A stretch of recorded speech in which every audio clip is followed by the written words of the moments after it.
দ্বাদশ শ্রেণীর প্রিয় ছাত্রছাত্রীবৃন্দ, এর পূর্বে আমরা প্রথম যে ভিডিও, সেই ভিডিওতে তোমাদের যে দ্বিতীয় পাঠ্য বই আছে বাংলা ভাষা ও শিল্প সাহিত্য সংস্কৃতির ইতিহাস, সেই সম্পর্কে একটা ভূমিকা দিয়েছি। অর্থাৎ সামগ্রিকভাবে বাংলা ভাষা, শিল্প, সাহিত্য এবং সংস্কৃতি প্রসঙ্গে টুকরো টুকরোভাবে আলোচনা করা হয়েছে। এরপর আজকে আমরা মূল যে অধ্যায়গুলি আছে, অর্থাৎ তোমাদের যে বইটি আছে, দ্বিতীয় পাঠ্য বই বললাম, বাংলা ভাষা ও শিল্প সাহিত্য সংস্কৃতির ইতিহাস, সেখানে দ্বিতীয় পর্ব, সেই দ্বিতীয় পর্বের নাম হচ্ছে ভাষা। এই দ্বিতীয় পর্বের মধ্যে 5টি অধ্যায় আছে। এই 5টি অধ্যায়ের মধ্যে প্রথম অধ্যায়ের নাম হলো ভাষাবিজ্ঞান ও তার বিভিন্ন শাখা। দ্বিতীয় অধ্যায় আছে ধ্বনিতত্ত্ব সম্পর্কে আলোচনা। তৃতীয় অধ্যায় আছে রূপতত্ত্ব সম্পর্কে আলোচনা। চতুর্থ অধ্যায়ে আছে বাক্যতত্ত্ব সম্পর্কে আলোচনা এবং পঞ্চম অধ্যায়ে আছে শব্দার্থ তত্ত্ব সম্পর্কে সামগ্রিক আলোচনা। আজকে আমরা প্রথম অধ্যায় শুরু করতে চলেছি। এই প্রথম অধ্যায়ের নাম হচ্ছে ভাষাবিজ্ঞান ও তার বিভিন্ন শাখা সম্পর্কে। আমরা মোটামুটি আলোচনার সঙ্গে সঙ্গেই প্রশ্ন উত্তর আকারে এই অধ্যায়ের যে বিষয়টি আছে সেগুলি আলোচনা করব, তাতে করে তোমাদের অনেকটাই সুবিধা হবে। আশা করছি তোমরা সকলে ভালো আছো। লকডাউনে অনলাইনের মাধ্যমে হোক, হোয়াটসঅ্যাপ গ্রুপের মাধ্যমে হোক, বা ইউটিউবের মাধ্যমে হোক, বা টেলিফোনের মাধ্যমে হোক, যেভাবে হোক তোমাদেরকে কিন্তু কঠিন পরিশ্রম করতে হবে। বাড়িতে বসেই তোমরা নিজেরাই এখন শিক্ষক শিক্ষিকা, নিজেরাই ছাত্রছাত্রী। আমরা কেবলমাত্র দূর থেকে তোমাদের সঙ্গে সহযোগিতা করতে পারি, তার বেশি কিছু নয়। কারণ যতদিন না স্কুল খুলছে কোনোভাবেই তোমাদের সঙ্গে সাক্ষাৎ হওয়া সম্ভব নয়। তবু বিভিন্ন প্রান্তে, বিভিন্ন জায়গায় ছাত্রছাত্রীরা যেভাবে ছড়িয়ে আছো, আশা করছি এই সমস্ত ভিডিওর মাধ্যমে তোমাদের কিছুটা হলেও তোমাদের কাজে লাগবে। বারবার তোমাদের একটা বিষয় বলেছি, আজকেও বলছি, বাংলা বিষয়ে বা অন্যান্য যে বিষয়ে, সব বিষয়ের ক্ষেত্রে বলছি, টেক্সট বই যদি খুঁটিয়ে না পড়ো তাহলে কিন্তু প্রশ্নের উত্তর করা খুব জটিল। জানার তো আর শেষ নেই। তুমি বিভিন্ন বই পড়তে পারো, বিভিন্ন লেখকের বিভিন্ন বই আছে, অবশ্যই পড়বে, কিন্তু পরীক্ষায় বসে সেই প্রশ্নের উত্তর করার জন্য তোমাকে অবশ্যই সেই টেক্সট বইগুলি, অর্থাৎ পাঠ্য যে বইগুলি আছে সেগুলি অবশ্যই খুঁটিয়ে খুঁটিয়ে পড়তে হবে।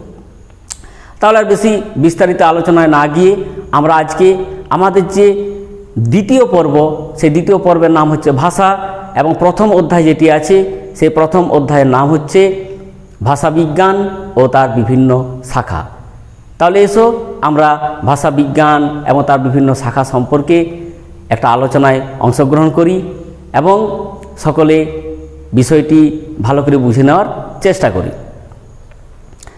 তাহলে দেখো, আমরা প্রথমেই শুরু করছি যে এখানে বলা হয়েছে ভাষাবিজ্ঞান। একটা ছোট্ট কথা তোমাদের বলি, মাধ্যমিক পরীক্ষায় উত্তীর্ণ হওয়ার পরেই আমরা যখন উচ্চ মাধ্যমিকে ভর্তি হই, এই ভর্তি হওয়ার পরেই আমরা বন্ধুবান্ধবেরা কিন্তু একটু ছড়িয়ে ছিটিয়ে যাই। কিভাবে? কোনো কোনো বন্ধু চলে যায় বিজ্ঞান বিভাগে, কেউ বা চলে যায় কলা বিভাগে, কেউ বা চলে যায় বাণিজ্য বিভাগে। এই তর্ক বিতর্ক কিন্তু দীর্ঘদিন থেকে চলে আসছে। ওরা সায়েন্সের স্টুডেন্ট, এরা হচ্ছে আর্টসের স্টুডেন্ট, ওরা হচ্ছে কমার্সের স্টুডেন্ট। সায়েন্স খুব জটিল, আর্টস খুব সোজা, বাণিজ্য খুব জটিল। এই যে বিষয়গুলি, এই সম্পর্কে তোমরা নিশ্চয়ই খবর রেখেছ যে জাতীয় যে শিক্ষানীতি 2020 সালে খসড়া একটি অনুমোদন হয়েছে।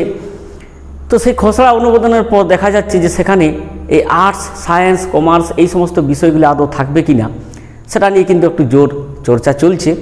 এবং তোমার যে বিষয়টি ভালো লাগে সেই বিষয় তুমি রাখতে পারো এবং সেই বিষয়টি নিয়ে পড়াশোনা অবশ্যই করতে পারো। কোনো বিষয় কিন্তু সহজ নয়। জানতে গেলে, বুঝতে হলে, চর্চা করতে গেলে প্রতিটা বিষয়ে কিন্তু ভালোভাবে রপ্ত করতে হয়, তাতে বিজ্ঞান বিভাগ হোক, কলা বিভাগ হোক বা বাণিজ্য বিভাগ হোক। কিন্তু এখানে আজকে যে বিষয়টি আমরা আলোচনা শুরু করেছি, সেই অধ্যায়টির নাম হচ্ছে ভাষা বিজ্ঞান ও তার বিভিন্ন শাখা। তাহলে দেখো, এখানে ভাষা, এ ভাষাকে বিজ্ঞান বলা হচ্ছে। উচ্চ মাধ্যমিকে তোমরা হয়তো অনেকেই আর্টস নিয়ে পড়াশোনা করছো, সেখানে তোমাদের অনেকেরই বিষয় হচ্ছে রাষ্ট্রবিজ্ঞান। কেউ কেউ আবার রেখেছো শিক্ষাবিজ্ঞান। তাহলে দেখো রাষ্ট্রবিজ্ঞান, শিক্ষাবিজ্ঞান, আবার পুষ্টিবিজ্ঞানও রাখা যায়। তাহলে বিজ্ঞান বিষয়গুলি আর্টসের ছেলেমেয়েরাও কিন্তু পড়াশোনা করছে। আমরা যেহেতু এই ভাষা সম্পর্কে আলোচনা করছি, অর্থাৎ ইংরেজি ভাষা হোক বা বাংলা ভাষা হোক, এই ইংরেজি এবং বাংলা এই দুটো অবশ্যই তোমাদের কম্পালসারি সাবজেক্ট, সে বিজ্ঞান বিভাগ হোক বা কলা বিভাগ হোক বা বাণিজ্য বিভাগ হোক, সেখানে কিন্তু বাংলা এবং ইংরেজি দুটো বিষয়ই রাখতে হবে, কম্পালসারি পড়তেই হবে। তাহলে আমি বিজ্ঞান, আর্টস, বাণিজ্য ইত্যাদি বিভাগে যাচ্ছি না, মূলত বাংলা বিষয়, এই বাংলা বিষয়ে সকলকেই পড়তে হবে। তাহলে এখানে যে বিষয়টি বলা হচ্ছে যে ভাষা বিজ্ঞান, তাহলে ভাষাকে বিজ্ঞান বলা হচ্ছে, কেন বলা হবে না? যদি বিজ্ঞানের অন্যান্য শাখার মতো ভাষা সম্পর্কেও বিচার বিশ্লেষণ করা হয়, তাহলে তাকে আমরা বিজ্ঞানের বিষয় বলবো না কেন? যাই হোক, পরবর্তী আলোচনায় আমরা অবশ্যই আসছি। তাহলে প্রথমে আমরা বলবো যে ভাষা বিজ্ঞান বলতে কি বোঝায়, অর্থাৎ ভাষা বিজ্ঞান কাকে বলে। দেখো, এই ভাষা বিজ্ঞান কাকে বলে এই কথাটির মধ্যে কিন্তু আমরা বলেই দিচ্ছি যে ভাষা এবং বিজ্ঞান। তাহলে ভাষাকে বিজ্ঞান বলা হচ্ছে, তাহলে আমরা বলতে পারি যে ভাষার বিজ্ঞানে হলো ভাষা বিজ্ঞান। হ্যাঁ, আরেকটা বিষয় বলি, বাইরে থেকে খুব জটিল জটিল তত্ত্ব, খুব জটিল জটিল বিষয় নিয়ে এসে তোমাদেরকে ভারাক্রান্ত করতে চাই না। পূর্বেই বলা হয়েছে, প্রথম যে ভিডিওতে আমরা আলোচনা করেছি, যে এখানে মূলত যে পাঠ্য বইটি তোমাদের আছে, সেই পাঠ্য বইয়ের বাইরে থেকে সাধারণত প্রশ্ন আসে না। এই বইটি খুঁটিয়ে পড়লেই কিন্তু তোমরা পরীক্ষায় সহজেই প্রশ্নের উত্তরগুলি করতে পারবে। আমি কিন্তু এই বই থেকে বেছে বেছে একটু পয়েন্ট আকারে সেই বিষয়গুলি নিয়েই চর্চা করব, তোমাদের সঙ্গে আলোচনা করব। আমি বড় বড় ভাষা বিজ্ঞানের বই থেকে শুধু নতুন নতুন পয়েন্ট দিয়ে তোমাদেরকে জটিল করতে চাই না, এখান থেকেই কিন্তু আলোচনা করব। যাই হোক, ফিরে আসি আলোচনাতে। তাহলে আমরা কি বললাম যে ভাষা বিজ্ঞান কাকে বলে বা ভাষা বিজ্ঞান বলতে কি বোঝায়? না, ভাষার বিজ্ঞানে হলো ভাষা বিজ্ঞান। ঠিক আছে, তাহলে আমরা আর একটু বিস্তারিতভাবে বলতে পারি যে ভাষা বিজ্ঞান হলো কি? সামগ্রিকভাবে ভাষার, অর্থাৎ মানুষের মুখের ভাষার গঠন, প্রকৃতি, পদ্ধতি সম্বন্ধে বিজ্ঞানসম্মত একটা চর্চা। এই বিজ্ঞানসম্মত চর্চার নামে হচ্ছে ভাষা বিজ্ঞান, অর্থাৎ একে আমরা ভাষা বিজ্ঞান বলতে পারি। তাহলে বিষয়টি পরিষ্কার বোঝা গেল। ভাষা সম্পর্কে আমরা যখন বিজ্ঞানসম্মতভাবে আলোচনা করব, তখন আমরা সেই বিষয়টিকে বলবো ভাষা বিজ্ঞান। পরিষ্কার হলো। 2 নম্বর পয়েন্টে আমরা বলতে পারি যে ভাষা বিজ্ঞানের তাহলে উদ্দেশ্য কি, বা ভাষা বিজ্ঞানের বিষয়টাই বা কী, এই বিষয়টি সম্পর্কে আমরা আলোচনা করব। তাহলে আমরা বলতে পারি যে ভাষার মধ্যে প্রবেশ করে ভাষার জটিল রহস্যকে উন্মোচন করাই হচ্ছে ভাষা বিজ্ঞানের অন্যতম উদ্দেশ্য। ভাষাবিজ্ঞানীরা কিন্তু বারবার বলেছেন যে এই ভাষা হচ্ছে একটি অত্যন্ত জটিল বিষয়, ভাষার মধ্যে আছে অনেক রহস্যময়তা। তাহলে সেই রহস্যের উন্মোচন করাই হচ্ছে ভাষা বিজ্ঞানের উদ্দেশ্য। ঠিক আছে, তাহলে ভাষা নিয়ে বিজ্ঞানসম্মত চর্চায় হচ্ছে ভাষা বিজ্ঞান। ঠিক আছে, তাহলে ভাষা নিয়ে বিজ্ঞানসম্মত চর্চায় হলো ভাষা বিজ্ঞানের উদ্দেশ্য। শুধু কি তাই? শুধু তাই নয়, ভাষার সঙ্গে জড়িয়ে আছে সমাজ। তাহলে ভাষার সঙ্গে সমাজ, ভাষার সঙ্গে মানুষের মন, ভাষার সঙ্গে সাহিত্যের একটা সম্পর্ক আছে, ভাষা শিক্ষার প্রণালী বিষয়ে আলাপ আলোচনা আছে। আর কি আছে? ভাষার সঙ্গে স্নায়ুতন্ত্রের সম্পর্ক আছে, যেটা নার্ভ, ঠিক আছে, নিউরো, স্নায়ুতন্ত্রের একটা সম্পর্ক আছে। এমনকি মানব ভাষার সঙ্গে কম্পিউটারের ভাষার যে সম্পর্ক গড়ে উঠেছে ইদানিংকালে, সে বিষয়টিও কিন্তু এই ভাষা বিজ্ঞানের আলোচনায় প্রবেশ করেছে।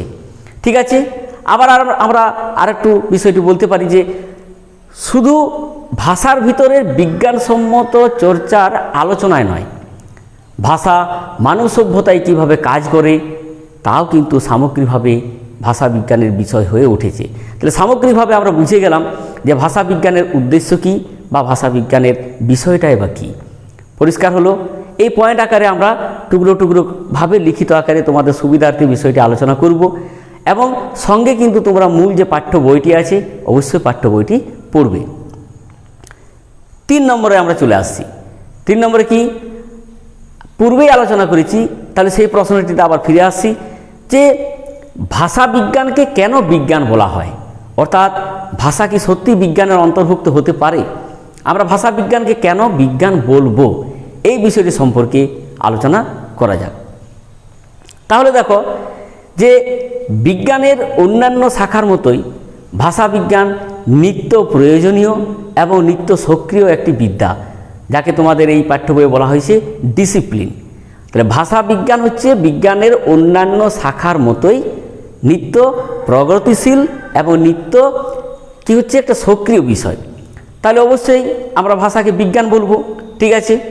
2, বিজ্ঞানের কাজ কি? বিজ্ঞান প্রতিদিন নতুন নতুন তথ্য আবিষ্কার করছে এবং সেই নতুন নতুন তথ্যকে সংশোধন করছে, পরিমার্জন করছে। তাহলে ভাষাবিজ্ঞানও তো তাই। ভাষাবিজ্ঞান কি করছে? নতুন তথ্যের আলোকে এগিয়ে চলেছে চরম সত্য আবিষ্কারের দিকে। বিজ্ঞান যেমন নিত্য নতুন তথ্য আবিষ্কার করছে এবং একটা সত্যের জায়গায় পৌঁছানোর চেষ্টা করছে, ভাষাবিজ্ঞানও কিন্তু বিজ্ঞানের অন্যান্য শাখার মতোই সেই চরম সত্যের লক্ষ্যে পৌঁছানোর জন্য এগিয়ে চলেছে, ঠিক আছে। তৃতীয়ত আমরা বলতে পারি যে বিজ্ঞানের অন্যান্য শাখার মতোই ভাষাবিজ্ঞানের গতি হচ্ছে পার্টিকুলার থেকে জেনারেলের দিকে, অর্থাৎ বিশেষ থেকে সাধারণের দিকে। বিজ্ঞানের অন্যান্য বিষয়গুলি এভাবে কিন্তু চর্চা করা হয়। ভাষাবিজ্ঞানও আমরা কি করছি? সেই বিশেষ অর্থাৎ পার্টিকুলার থেকে জেনারেলের দিকে উত্তরণে যাচ্ছি। এই পদ্ধতিকে বলা হচ্ছে আরোহমূলক, ঠিক আছে। তাহলে বিষয়টি বোঝা গেল। আমরা 1, 2, 3টি পয়েন্ট পেলাম। এরপরে দেখো 4 নম্বর পয়েন্ট আমরা বলতে পারি যে ভাষা সম্পর্কে আলোচনার প্রথম ধাপ হচ্ছে তথ্য সংগ্রহ, ডেটা কালেকশন, ঠিক আছে। তথ্য সংগ্রহের পর কি হচ্ছে? নথিভুক্তকরণ অর্থাৎ রেকর্ডিং। তাহলে ডেটা কালেকশন হলো, তারপরে চলে এলাম রেকর্ডিং, ঠিক আছে। এরপরে কি হচ্ছে? তথ্যকে বিশ্লেষণ করার পালা, অর্থাৎ যাকে বলা হচ্ছে অ্যানালাইসিস, ঠিক আছে। তাহলে ডেটা কালেকশন হলো, তারপর রেকর্ডিং হলো, এরপর আমরা চলে আসছি অ্যানালাইসিসে। এবার অ্যানালাইসিস করার পরে তাকে কি করা হচ্ছে? যথাযথভাবে বর্ণনা করা হচ্ছে, অর্থাৎ যাকে বলা হচ্ছে অবজেক্টিভ ডেসক্রিপশন, ঠিক আছে। এরপরে আবার চলে এসো ভাষার উপাদানগুলিকে এইভাবে বারংবার বিশ্লেষণ করে যদি দেখা যায় যে একই রকম কারণের পরিপ্রেক্ষিতে একই রকম ফল বা প্রতিক্রিয়া আসছে, তখন কি করা হয়? তখন পরবর্তী ধাপে সেই ব্যাপারটিকে সাধারণীকৃত করা হয়। সেই ব্যাপারটিকে কি করা হয়? সাধারণীকৃত করা হয়।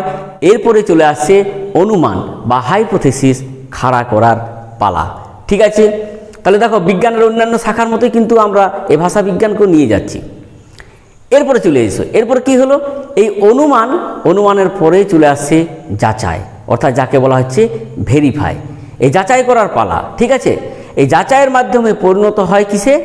লিঙ্গুইস্টিক ল, অর্থাৎ যাকে বলা হচ্ছে সূত্রে পরিণত হলো, ঠিক আছে। এরপরে ব্যাপারটি কী হলো? ধাপে ধাপে এগিয়ে চলল ভাষাবিজ্ঞানের বিজ্ঞানসম্মত চর্চা। তাহলে ভাষাবিজ্ঞান যদি এইভাবে বিশ্লেষণ করা হয়, ডেটা কালেকশন, রেকর্ডিং, অ্যানালাইসিস ইত্যাদি ইত্যাদিভাবে, তাহলে ভাষাবিজ্ঞানকে আমরা বিজ্ঞান বলবো না কেন? তাহলে পরিষ্কার বুঝতে পারলে যে এখানে যে বিষয়গুলো আলোচনা করা হলো, যে ভাষা বিজ্ঞানকে আমরা কেন বিজ্ঞান বলবো, সেই পয়েন্টগুলি এখানে দেওয়া হলো। আশা করছি তোমাদের বুঝতে অনেকটাই সুবিধা হবে। এরপর আমরা চলে আসছি টুকরো কিছু প্রশ্ন। তাহলে আমরা এখান থেকে বলতে পারি যে ভাষা বিজ্ঞানের গতি কেমন হবে না। ভাষা বিজ্ঞানের গতি একটু আগে বললাম, ভাষা বিজ্ঞানের গতি হচ্ছে বিশেষ থেকে সাধারণের দিকে, অর্থাৎ পার্টিকুলার থেকে জেনারেলের দিকে, এবং এই পদ্ধতিকে বলা হয় আরোহমূলক, ঠিক আছে। এরপর আমরা চলে আসছি যে ভাষাবিজ্ঞান মানুষের মৌখিক না লিখিত ভাষার চর্চা করে, এই বিষয়টি নিয়ে কিন্তু একটা ভ্রান্ত ধারণা আছে। আমরা সকলে জানি যে লিখিত ভাষার গুরুত্ব সবচেয়ে বেশি, তাহলে ভাষাবিজ্ঞান অবশ্যই লিখিত ভাষার চর্চা করবে। কিন্তু বিষয়টি বুঝে নাও, প্রথমে আমরা যেটা ভাবছি বা তোমরা যেটা ভাবছো সেটা কিন্তু নয়, তার উল্টোটা। অর্থাৎ ভাষাবিজ্ঞানের চর্চার যে বিষয় সেটা হচ্ছে লিখিত ভাষা নয়, মৌখিক ভাষা, অর্থাৎ মুখের ভাষা নিয়ে কিন্তু বিশেষ করে চর্চা করা হয়, ঠিক আছে। এরপরে চলে এসে যে তাহলে আমরা বলতে পারি যে লিখিত ভাষার সূচনা কখন থেকে শুরু হয়েছে। লিখিত ভাষার সূচনা খুব বেশি দিন হয়নি লিখিত আকারে চর্চা করা, ঠিক আছে। লিখিত ভাষার সূচনা হয়েছে 5000 কি 6000 কিংবা 7000 বছর আগে, আর মৌখিক ভাষা যুগ যুগ ধরে চলে আসছে, লক্ষ লক্ষ বছর ধরে চলে আসছে। তাহলে লিখিত ভাষাটা অনেকটাই নতুন মৌখিক ভাষার কাছে, ঠিক আছে। তাহলে এরপরে আমরা আবার আলোচনায় চলে আসছি যে ভাষাবিজ্ঞানীরা মুখের ভাষাকে আসল ভাষা বলেছেন কেন। অর্থাৎ সেই ঘুরে ফিরে সেই একই প্রশ্ন আসছে যে ভাষাবিজ্ঞানীরা লিখিত ভাষা চর্চা না করে মুখের ভাষা চর্চা করেন কেন এবং তাকে আসল ভাষা বলছেন কেন। তাহলে এই বিষয়টি আমরা একটু আলোচনা করতে পারি। ঠিক আছে, তাহলে আলোচনায় একটু অংশগ্রহণ করো, দেখো বিষয়টি কত পরিষ্কারভাবে বলা আছে। ভাষাবিজ্ঞানীরা মুখের ভাষাকে আসল ভাষা বলছেন কেন, তার প্রথম পয়েন্টে আমরা বলতে পারি যে লক্ষ লক্ষ বছর ধরে মানুষ কথা বলছে, আর লিখিত ভাষার সূচনা হয়েছে মাত্র 5, 6 কিংবা 7,000 বছর আগে। তাই মৌখিক ভাষার কাছে লিখিত ভাষা একেবারে নতুন, অর্থাৎ একে ভাষাবিজ্ঞানীরা বলছেন নবীন। ঠিক আছে, তাহলে একটা পয়েন্ট হলো। দ্বিতীয় পয়েন্ট আমরা বলতে পারি লিখিত ভাষার মধ্যে কিন্তু অনেক সীমাবদ্ধতা আছে, তাই মুখের ভাষাকে লিখন পদ্ধতি কখনো সম্পূর্ণরূপে প্রকাশ করতে পারে না। অর্থাৎ আমরা হুবহু মুখে যেভাবে কথা বলি লিখিত আকারে কিন্তু সেটা হুবহু প্রকাশ করা অত সহজ ব্যাপার নয়। লিখিত ভাষার মধ্যে একটা সীমাবদ্ধতা আছে এবং একটা নিয়ম আছে, সেই নিয়ম মেনেই কিন্তু তাকে চলতে হয়। কিন্তু মুখের ভাষা হচ্ছে কি দ্রুতচারী। তোমরা একাদশ শ্রেণীতে ভাষা এবং উপভাষা সম্পর্কে এই বিষয়গুলি আলোচনা পড়েছো, যদি না পড়ে থাকো আমরা এখানে আলোচনা করেছি একাদশ শ্রেণীতে ভাষার উপভাষা সম্পর্কে 2টো অধ্যায় আলোচনা করেছি, সেটা দেখে নিতে পারো। এরপর আমরা বলতে পারি যেখানে কোটি কোটি মানুষ মৌখিক ভাষা ব্যবহার করছে সেখানে মাত্র কয়েক শতাংশ মানুষ এই লিখিত ভাষা ব্যবহার করে।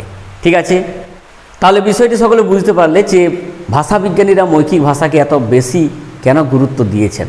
যাই হোক, এরপর আমরা আলোচনায় চলে আসতে পারি যে ভাষাবিজ্ঞানের বহুল প্রচলিত শাখা কয়টি এবং কি কি। ভাষাবিজ্ঞান আলোচনা প্রসঙ্গে তোমরা পরবর্তীকালে যখন উঁচু ক্লাসে যাবে সেখানে দেখবে বিশাল বিস্তারিত বিষয় আছে, সেখানে বিভিন্নভাবে এই ভাষাবিজ্ঞানের আলোচনা করা হয়েছে। কিন্তু আমাদের এখানে যেটুকু পড়তে হবে সেখানে সেইটুকু আলোচনার মধ্যে সীমাবদ্ধ থাকাই ভালো, কারণ এর বিস্তার অনেক বেশি। তাহলে ভাষাবিজ্ঞানের বহুল প্রচলিত শাখা 3টি। কি কি? তুলনামূলক ভাষাবিজ্ঞান, ঐতিহাসিক ভাষাবিজ্ঞান এবং বর্ণনামূলক ভাষাবিজ্ঞান। ঠিক আছে, তাহলে আমরা তুলনামূলক ভাষাবিজ্ঞানের আলোচনায় এরপর প্রবেশ করব যে তুলনামূলক ভাষাবিজ্ঞান কি আলোচনা করা যাক। এবং আলোচনার সঙ্গে সঙ্গে আগেই বলেছি যে প্রশ্ন উত্তর আকারে লিখিত আকারে বিষয়টি বোঝাতে অনেকটাই সুবিধা হবে তোমাদের, সেই জন্য সেইভাবে আলোচনাটা আমি শুরু করছি। তাহলে প্রথমে আমাদের প্রশ্ন যে এই তুলনামূলক ভাষাবিজ্ঞানের সূত্রপাত কে এবং কখন করেছিলেন। তুলনামূলক ভাষাবিজ্ঞানের সূত্রপাত করেছিলেন স্যার উইলিয়াম জোন্স 1786 সালে। এরপরে একটা প্রশ্ন আমরা বলতে পারি যে স্যার উইলিয়াম জোন্স কিভাবে এই তুলনামূলক ভাষাবিজ্ঞানের সূত্রপাত ঘটালেন বা কিভাবে তিনি সূচনা করলেন। দেখো, স্যার উইলিয়াম জোন্স আমাদের যে ভাষাগুলি আছে তার মধ্যে সংস্কৃত, গ্রিক, লাতিন এবং ফার্সি ভাষার মধ্যে প্রচুর মিল খুঁজে পেয়েছিলেন। সেই জন্য তিনি কি করলেন, তিনি বললেন যে এই ভাষাগুলির মধ্যে একটি ঐক্যসূত্র আছে। কেন? কারণ এই ভাষাগুলি একটি এই মূল ভাষা থেকে উৎপন্ন হয়েছে। তাহলে এখান থেকে তুলনামূলক ভাষা বিজ্ঞানের চর্চা কিন্তু শুরু হয়ে গেল। তাহলে এরপর আমরা বলতে পারি যে স্যার উইলিয়াম জোন্সের তুলনামূলক ভাষাবিজ্ঞানের সূত্রপাত যে অভ্রান্ত, অর্থাৎ এটা যে পুরোপুরি ঠিক, তা কিভাবে এটা প্রমাণিত হলো পরবর্তীকালে বা কারা প্রমাণ করলেন, তাহলে সেই বিষয়টি সম্পর্কে এসে আমরা একটু আলোচনা করে নিই। 19বিংশ শতাব্দীর প্রথম দিকে ইউরোপের ভাষাবিজ্ঞানীরা বা গবেষকরা প্রমাণ করলেন কি যে জোন্সের ধারণা একেবারে ঠিক, অর্থাৎ অভ্রান্ত। কেন? কারণ ভাষার উৎপত্তির মূলে ভাষাবিজ্ঞানীরা ইন্দো ইউরোপীয় ভাষাকে মূল ভাষা হিসেবে মেনে নিয়েছেন। হয়তো কোনো কোষ্ঠী পাথরে বিচার করা যাবে না, অনুমান সিদ্ধ, কিন্তু সামগ্রিকভাবে সমস্ত ভাষাবিজ্ঞানী এটা মেনে নিয়েছেন যে ভাষার উৎপত্তির মূলে ইন্দো ইউরোপীয় ভাষা বংশ থেকেই এই ভাষাগুলির উৎপত্তি হয়েছে, এটিকে তারা মূল ভাষা হিসেবে মেনে নিয়েছেন। তাদের মতে কি সংস্কৃত, গ্রিক, লাতিন, ফার্সি যে ভাষাগুলি বলা হলো, এই ভাষাগুলির উৎপত্তি হয়েছে ইন্দো ইউরোপীয় ভাষা বংশ থেকেই। ঠিক আছে, এরপরে সমগ্র 19বিংশ শতাব্দী জুড়ে ইউরোপ এবং পরবর্তীকালে মার্কিন যুক্তরাষ্ট্রে অর্থাৎ আমেরিকায় এই তুলনামূলক ভাষাবিজ্ঞানের খুব জোরদার চর্চা কিন্তু শুরু হয়ে গেল। এটা একটা টুকরো প্রশ্ন যে আধুনিক ভাষাবিজ্ঞানের চর্চার সূত্রপাত কার হাত ধরে শুরু হয়েছিল, অর্থাৎ কার হাত বলতে এখানে যে আমরা বহুল প্রচলিত শাখা বলেছি সেই প্রশ্নের উত্তর দিলেই হবে। অর্থাৎ আধুনিক ভাষাবিজ্ঞানের সূত্রপাত হয়েছিল তুলনামূলক ভাষাবিজ্ঞান চর্চার মধ্য দিয়ে বা হাত ধরে। ঠিক আছে, এরপর পরের প্রশ্নে চলে আসছি। আমরা বলতে পারি যে তুলনামূলক ভাষাবিজ্ঞানের তাহলে কাজ কি, তুলনামূলক ভাষাবিজ্ঞান কি করে। দেখো, তুলনামূলক ভাষাবিজ্ঞান সমগোত্রজ ভাষা, এটি কিন্তু একাদশ শ্রেণীতে তোমরা পড়েছো সমগোত্রজ ভাষা। তাহলে তুলনামূলক ভাষাবিজ্ঞান সমগোত্রজ ভাষাগুলির মধ্যে তুলনা করে, ঠিক আছে, এবং কি করে তাদের উৎস ভাষাকে বা মূল ভাষাকে পুনর্নির্মাণ করে। এটি হচ্ছে তুলনামূলক ভাষাবিজ্ঞানের কাজ। পরিষ্কার হলো? বহুল প্রচলিত যে শাখা তুলনামূলক ভাষাবিজ্ঞান একটি আলোচনা আমাদের হলো। এরপরে দ্বিতীয় যেটা বলা হয়েছে সেটা হচ্ছে ঐতিহাসিক ভাষাবিজ্ঞান। এই বিষয়টি সম্পর্কে একটু আলোচনা করা যাক। তাহলে ঐতিহাসিক অর্থাৎ ইতিহাস, এই ইতিহাস শব্দটির মধ্যেই কিন্তু আমরা পরিষ্কার বুঝতে পারছি যে এখানে কি আলোচনা থাকবে। ঠিক আছে, তাহলে বিষয়টা কি আমরা প্রথমে বলতে পারি যে ঐতিহাসিক ভাষাবিজ্ঞানের বিষয়টি তাহলে কি না, ঐতিহাসিক ভাষাবিজ্ঞানের বিষয় হচ্ছে যে প্রাচীন ভারতীয় আর্য ভাষা থেকে কিভাবে বিভিন্ন স্তরের মধ্য দিয়ে অর্থাৎ পালি, প্রাকৃত, অপভ্রংশ এবং অবহট্ট ভাষার পরবর্তীকালে বা পরিবর্তন হতে হতে কিভাবে বাংলা ভাষায় এসে পৌঁছলো বা বাংলা ভাষার উৎপত্তি হলো, এটি হচ্ছে মূলত ঐতিহাসিক ভাষাবিজ্ঞানের আলোচনার বিষয়। ঠিক আছে, তাহলে এরপরের প্রশ্নে আমরা চলে যাচ্ছি। আমরা বলতে পারি যে ঐতিহাসিক ভাষাবিজ্ঞানের কাজ কি, কি কাজ করে ঐতিহাসিক ভাষাবিজ্ঞান।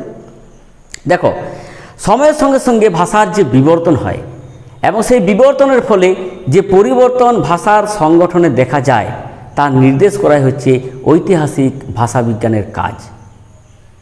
দ্বিতীয়ত আমরা বলতে পারি বিশেষ করে শব্দ এবং পদমধ্যস্থ যে ধ্বনি পরিবর্তন ভাষার কালগত রূপান্তর ঘটে, সেই রূপান্তরের অন্যতম কারণ। এই বিষয়টিও হচ্ছে এই ঐতিহাসিক ভাষাবিজ্ঞানের কাজ, এটি নিয়ে চর্চা করে। ঠিক আছে, ঐতিহাসিক ভাষাবিজ্ঞান এই ধ্বনি পরিবর্তনের কারণ এবং বিভিন্ন ধরনের ধ্বনি পরিবর্তন যা ভাষার মধ্যে ক্রিয়া করে তাই অনুসন্ধান করে। তাহলে এতগুলি কাজ হচ্ছে ঐতিহাসিক ভাষাবিজ্ঞানের। ঠিক আছে, তাহলে এরপরের প্রশ্নে চলে এসো যে তুলনামূলক ভাষাবিজ্ঞান এবং ঐতিহাসিক ভাষাবিজ্ঞানের মধ্যে মিল অমিল বা পার্থক্যটা কোথায়। ঠিক আছে, দেখো, তুলনামূলক ভাষাবিজ্ঞান বিভিন্ন ভাষার মধ্যে তুলনা করে, আর ঐতিহাসিক ভাষাবিজ্ঞান কি করে প্রাচীন ভারতীয় আর্য ভাষা থেকে কিভাবে আমাদের বাংলা ভাষার উৎপত্তি হয়েছে সেই বিষয়টি নিয়ে চর্চা করে। ঠিক আছে, তাহলে তুলনামূলক ভাষাবিজ্ঞান কি করে ভাষার মধ্যে একটা মিল খোঁজার চেষ্টা করে, ধারাবাহিক রূপান্তর ভাষার মধ্যে লক্ষ্য করে এবং ভাষার মধ্যে কালগত রূপান্তরও আলোচনা করে। অন্যদিকে ঐতিহাসিক ভাষাবিজ্ঞান কি করে না ভাষার বিবর্তন, তার ফলে কি হয় পরিবর্তন, এই বিষয়গুলি নিয়েই কিন্তু আলোচনা করে। ঠিক আছে, ধ্বনি পরিবর্তনের কারণ এবং ভাষার মধ্যে তার ক্রিয়া এগুলি সম্পর্কে আলোচনা করে। তাহলে বিষয়টি পরিষ্কার হলো যে তুলনামূলক ভাষাবিজ্ঞান এবং ঐতিহাসিক ভাষাবিজ্ঞানের মধ্যে পার্থক্যটা কোথায়। ঠিক আছে, এরপর আমাদের আলোচনার বিষয় হচ্ছে বর্ণনামূলক ভাষাবিজ্ঞান। ভাষাবিজ্ঞানীরা বলছেন কি যে ভাষা যদি মানব দেহ হয় তাহলে তার অঙ্গ প্রত্যঙ্গগুলি হচ্ছে কি ধ্বনি, ধ্বনিগুচ্ছ, রূপ, পদ এবং বাক্য। ঠিক আছে, তাহলে বর্ণনামূলক ভাষাবিজ্ঞান ভাষার সংগঠনের আলোচনার উপর বেশি গুরুত্ব আরোপ করে। বর্ণনামূলক ভাষাবিজ্ঞান কি করে ভাষার সংগঠনে আলোচনার উপর বেশি গুরুত্ব দেয়। ঠিক আছে, তাহলে আমরা বলতে পারি যে বর্ণনামূলক ভাষাবিজ্ঞান কাকে বলে।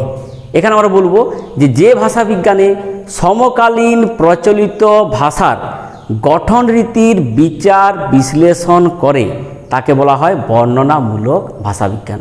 বিষয়টি ভালো করে লক্ষ্য করো, সমকালীন ভাষা। ঠিক আছে, এই বর্ণনামূলক ভাষাবিজ্ঞান কী করছে সমকালীন ভাষার গঠন রীতির উপর বিচার বিশ্লেষণ করছে, এই বিষয়টি কিন্তু মনে রাখবে। ঠিক আছে, এরপরে প্রশ্নে চলে এসো যে এই বর্ণনামূলক ভাষাবিজ্ঞানের সূত্রপাত কখন থেকে শুরু। বর্ণনামূলক ভাষাবিজ্ঞানের সূত্রপাত হয়েছিল বিংশ শতাব্দীর একেবারে প্রথম দিকে। কোথায়? ইউরোপে, এবং পরে তা মার্কিন যুক্তরাষ্ট্রে অর্থাৎ আমেরিকায় এর আলোচনা শুরু হয়। ঠিক আছে, তার এরপরে আমরা আলোচনা করব যে বর্ণনামূলক ভাষাবিজ্ঞানের গুরুত্বটা কোথায়। বর্ণনামূলক ভাষাবিজ্ঞানের গুরুত্ব কোথায়, তাহলে গুরুত্ব সম্পর্কে আলোচনা করতে গিয়ে আমরা বলতে পারি যে ভাষার কোনো অতীত নিদর্শন নেই কিংবা যে ভাষা এখনো পর্যন্ত লিপিবদ্ধ করা হয়নি, সেই ভাষার আলোচনার জন্য বর্ণনামূলক ভাষাবিজ্ঞান অত্যন্ত গুরুত্বপূর্ণ। বিষয়টা ভালো করে বুঝলে, সারা পৃথিবীতে এমন কিছু ভাষা এখনও ছড়িয়ে ছিটিয়ে আছে যে ভাষাগুলি এখনও কিন্তু আলোচনার মধ্যে প্রবেশ করেনি, অর্থাৎ আমাদের নজরে পড়েনি। ঠিক আছে, তাহলে সেই ভাষাগুলি সম্পর্কে একটা লিপিবদ্ধ করা, সেই ভাষাগুলি চর্চা করা, সেই ভাষার চর্চা হচ্ছে বর্ণনামূলক ভাষাবিজ্ঞানের গুরুত্বপূর্ণ বিষয়। এরপর আমরা আলোচনায় আসতে পারি বর্ণনামূলক ভাষাবিজ্ঞানের আলোচনা প্রসঙ্গে 4টি গুরুত্বপূর্ণ বিষয় সম্পর্কে বিশেষ করে আলোচনা করা হয়েছে। সেই বিষয়গুলি কি কি? বর্ণনামূলক ভাষাবিজ্ঞান যে কোনো ভাষার আলোচনার জন্য যে 4টি প্রধান বিষয় উল্লেখ করেছে সেগুলি হচ্ছে ধ্বনিবিজ্ঞান ও ধ্বনিতত্ত্ব, 2 হচ্ছে কি রূপতত্ত্ব, 3 নম্বরে আমরা বলতে পারি বাক্যতত্ত্ব এবং 4 নম্বরে হচ্ছে শব্দার্থ তত্ত্ব। এই 4টি বিষয় কিন্তু আলোচনা করা হয়। এরপরে আলোচনা করা যায় যে ধ্বনিবিজ্ঞানের আলোচনার বিষয় তাহলে কি। আমরা যে 4টি পয়েন্ট পেলাম 1, 2, 3, 4 করে, তার মধ্যে প্রথমে আছে ধ্বনিবিজ্ঞান ও ধ্বনিতত্ত্ব। তাহলে ধ্বনিবিজ্ঞানের আলোচনার বিষয় কি, কিভাবে বাকযন্ত্রের সাহায্যে ধ্বনি সমষ্টি উচ্চারিত হয়, সেই বিষয়টি আলোচনা করাই হচ্ছে ধ্বনিবিজ্ঞানের কাজ। ঠিক আছে, বা আলোচনার বিষয়। তাহলে সেই সঙ্গে জড়িয়ে আছে কি ধ্বনিতত্ত্ব। তাহলে ধ্বনি বিজ্ঞান আর ধ্বনিতত্ত্ব দুটো বিষয় একসঙ্গে আমরা বলছি ঠিকই, কিন্তু সূক্ষ্ম পার্থক্য রয়েছে। ধ্বনিতত্ত্বের আলোচনার বিষয় কি, কোনো একটি বিশেষ ভাষায় ব্যবহৃত ধ্বনিগুলির বিচার বিশ্লেষণ। কোনো একটি বিশেষ ভাষায়, অর্থাৎ পার্টিকুলার একটি ভাষা, হয় বাংলা ভাষা না হয় ইংরেজি ভাষা ইত্যাদি ইত্যাদি। কিন্তু ধ্বনি বিজ্ঞান কী করছে, টোটাল সামগ্রিক একটা ভাষার সে বাকযন্ত্রের সাহায্যে যে উচ্চারিত ধ্বনি সমষ্টি সেই বিষয়টি আলোচনা করছে। আর ধ্বনিতত্ত্ব আলোচনা করছে পার্টিকুলার বা নির্দিষ্টভাবে একটি ভাষা সম্পর্কে। ঠিক আছে, 2 বলা হয়েছে কি রূপতত্ত্ব। এই রূপতত্ত্বের বিষয় কি, রূপতত্ত্বের বিষয় হচ্ছে পদের গঠন, পদের চেয়ে ছোট ভাষার একক রূপের নানান প্রযুক্তি, এই বিষয়টি আলোচনা করে রূপতত্ত্ব। ঠিক আছে, এরপর আমরা চলে আসছি বাক্যতত্ত্ব প্রসঙ্গে। বাক্যতত্ত্ব কি করে না, বাক্যের সার্বিক আলোচনা এবং বিচার বিশ্লেষণ। বাক্যের সার্বিক আলোচনা এবং বিচার বিশ্লেষণ। ঠিক আছে, এরপর আরেকটি বিষয় রয়ে গেল, সেটা হচ্ছে শব্দার্থ তত্ত্ব। শব্দার্থ তত্ত্ব বিষয়টা কি না, শব্দের অর্থ পর্যালোচনা করে। আমরা পরবর্তী অধ্যায়গুলিতে তোমাদের যে বিষয়গুলি আছে পূর্বেই উল্লেখ করেছি যে এখানে যে 5টি অধ্যায় আছে, সেই 5টি অধ্যায় সম্পর্কে ধীরে ধীরে আমরা এগিয়ে যাব। সেখানে আমরা এই বিষয়গুলি সম্পর্কে আবার আলোচনা শুরু করব। যাই হোক, পুনরায় আলোচনায় চলে আসছি। তাহলে এখানে যে ভাষাবিজ্ঞানের বিভিন্ন শাখা সম্পর্কে উল্লেখ করা হলো, তার মধ্যে বহুল প্রচলিত শাখা আমরা পেলাম 3টি: তুলনামূলক ভাষাবিজ্ঞান, ঐতিহাসিক ভাষাবিজ্ঞান এবং বর্ণনামূলক ভাষাবিজ্ঞান। তাহলে একটি ছকের সাহায্যে আমরা খুব সংক্ষেপে এই 3টি বিষয় একটু বুঝে নিই যে তুলনামূলক ভাষাবিজ্ঞান, ঐতিহাসিক ভাষাবিজ্ঞান এবং বর্ণনামূলক ভাষাবিজ্ঞান এই বিষয়টি কি। দেখো, তুলনামূলক ভাষাবিজ্ঞান কি করে, বিভিন্ন ভাষার তুলনা, মিল এবং ধারাবাহিক রূপান্তর খুঁজে নেওয়ার চেষ্টা করে। ঐতিহাসিক ভাষাবিজ্ঞান কি করে, প্রাচীন ভারতীয় আর্য ভাষা থেকে বিভিন্ন পরিবর্তনের পথ ধরে কিভাবে বাংলা ভাষায় এসে পৌঁছলো সেই বিষয়টি নিয়ে আলোচনা করে। আর বর্ণনামূলক ভাষাবিজ্ঞান কি করে, সমকালীন প্রচলিত ভাষার গঠন রীতির বিচার বিশ্লেষণ করে। তাহলে 3টি বহুল প্রচলিত যে ভাষাবিজ্ঞানের শাখা, সেটি অল্প কথায় এক কথায় মনে রাখার জন্য বিষয়টি উল্লেখ করা হলো। ঠিক আছে, এবার আমরা আলোচনায় প্রবেশ করব ভাষাবিজ্ঞানের বিভিন্ন শাখা ও তাদের মধ্যে সম্পর্ক।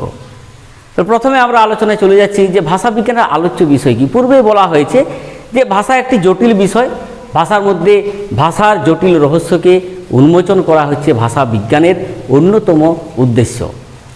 ভাষাবিজ্ঞানের মূল আলোচনার বিষয় হচ্ছে মানুষের ভাষা এবং ভাষার সঙ্গে জীবনের বিভিন্ন সংলগ্ন দিকগুলি সম্পর্কে আলোচনা করা। তাহলে ভাষা বিজ্ঞান আমাদের জীব জগতের অন্যান্য যে শব্দ ভাষা ইত্যাদি আছে সেই বিষয়টি নয়, মানুষের মুখের ভাষা অর্থাৎ মানুষের ভাষা, এই বিষয়টি সম্পর্কে কিন্তু ভাষাবিজ্ঞানে আলোচনা করা হয়। তাহলে এই যে ভাষা এবং ভাষার সঙ্গে মানব জীবনের এই যে বিভিন্ন দিক আলোচনার কথা বলা হচ্ছে, এই আলোচনা প্রসঙ্গে কিন্তু ভাষাবিজ্ঞানীরা 2 দলে বিভক্ত হয়ে গেছেন। 2 দলে বিভক্ত বলতে কি বোঝায়, তাহলে ভাষাবিজ্ঞানকে আমরা 2টি ভাগে প্রথমে ভাগ করব। একটা হচ্ছে প্রধান ভাষা বিজ্ঞান আর একটি হচ্ছে ফলিত ভাষা বিজ্ঞান। এই প্রধান ভাষা বিজ্ঞানের আলোচ্য বিষয়গুলি কি? প্রধান ভাষা বিজ্ঞানের আলোচ্য বিষয়গুলি হচ্ছে ধ্বনি বিজ্ঞান, ধ্বনিতত্ত্ব, রূপতত্ত্ব, বাক্যতত্ত্ব এবং শব্দার্থ তত্ত্ব। আর ফলিত ভাষা বিজ্ঞানের আলোচনার বিষয় হচ্ছে কয়েকটি বিষয়, সেই বিষয়গুলি কি ভালো করে মনে রাখতে হবে। কীরকম? সমাজ ভাষা বিজ্ঞান, স্নায়ু ভাষা বিজ্ঞান, নৃভাষা বিজ্ঞান, শৈলী বিজ্ঞান এবং অভিধান বিজ্ঞান। এই বিষয়গুলি আমাদের আলোচনায় চলে আসবে। ঠিক আছে, তাহলে দুটো যে দলে ভাষাবিজ্ঞানীরা বিভক্ত হয়ে গেছেন, বা ভাষাবিজ্ঞানকে যে আমরা দুটি ভাগে ভাগ করলাম, একটি প্রধান ভাষা বিজ্ঞান আর একটি হচ্ছে ফলিত ভাষা বিজ্ঞান। তাহলে প্রধান ভাষা বিজ্ঞান কাকে বলে? যে ভাষা বিজ্ঞানে ভাষার কেন্দ্রীয় চরিত্র, বিন্যাস এবং তার গঠন প্রণালী আলোচনা করা হয় তাকে বলা হয় প্রধান ভাষা বিজ্ঞান। বিষয়টি বোঝা গেল যে প্রধান ভাষা বিজ্ঞানের আলোচনার বিষয়টি হচ্ছে কেন্দ্রীয়, মানে ভাষার কেন্দ্রীয় চরিত্র, তার বিন্যাস এবং তার গঠন প্রণালী। ঠিক আছে, বিষয়টি উল্লেখ করা হলো। এরপর আমরা বলতে পারি যে প্রধান ভাষা বিজ্ঞানের শাখা কয়টি এবং কি কি? না, প্রধান ভাষা বিজ্ঞানের 5টি শাখা আছে। এই 5টি শাখা হচ্ছে ধ্বনি বিজ্ঞান অর্থাৎ ফোনেটিক্স, ধ্বনিতত্ত্ব অর্থাৎ ফোনোলজি, তারপর হচ্ছে রূপতত্ত্ব মরফোলজি। ঠিক আছে, এরপর হচ্ছে বাক্যতত্ত্ব অর্থাৎ সিনটেক্স এবং শব্দার্থ তত্ত্ব যাকে বলা হচ্ছে সেমান্টিক্স।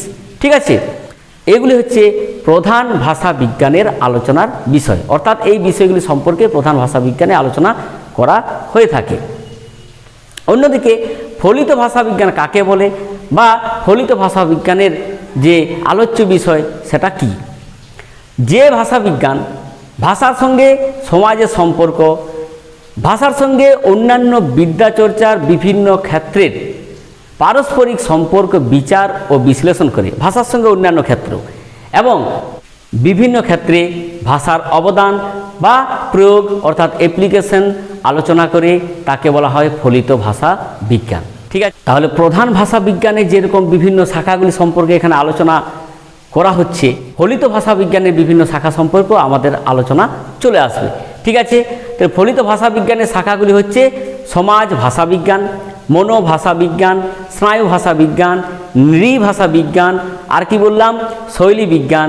এছাড়াও একটি গুরুত্বপূর্ণ বিষয় হচ্ছে অভিধান বিজ্ঞান। সংক্ষেপে আমরা অল্প অল্প বিষয় বলতে পারি যে সমাজ ভাষা বিজ্ঞানের কাজ কী, বা সমাজ ভাষা বিজ্ঞানের আলোচনার বিষয়টা কি। সমাজ এবং সমাজ বিজ্ঞানের সঙ্গে ভাষার যে সম্পর্ক সেটাই হচ্ছে সমাজ ভাষা বিজ্ঞানের আলোচনার বিষয়। দ্বিতীয়ত হচ্ছে যে মনোভাষা বিজ্ঞান। এই মনোভাষা বিজ্ঞানের বিষয়টা কি? মনোভাষা বিজ্ঞানের বিষয় হচ্ছে মানব মনের প্রকৃতি ও গতি প্রকৃতির সঙ্গে মানব ভাষার যে সম্পর্ক সেটা নিয়ে আলোচনা করা। স্নায়ু ভাষা বিজ্ঞানের বিষয় কি?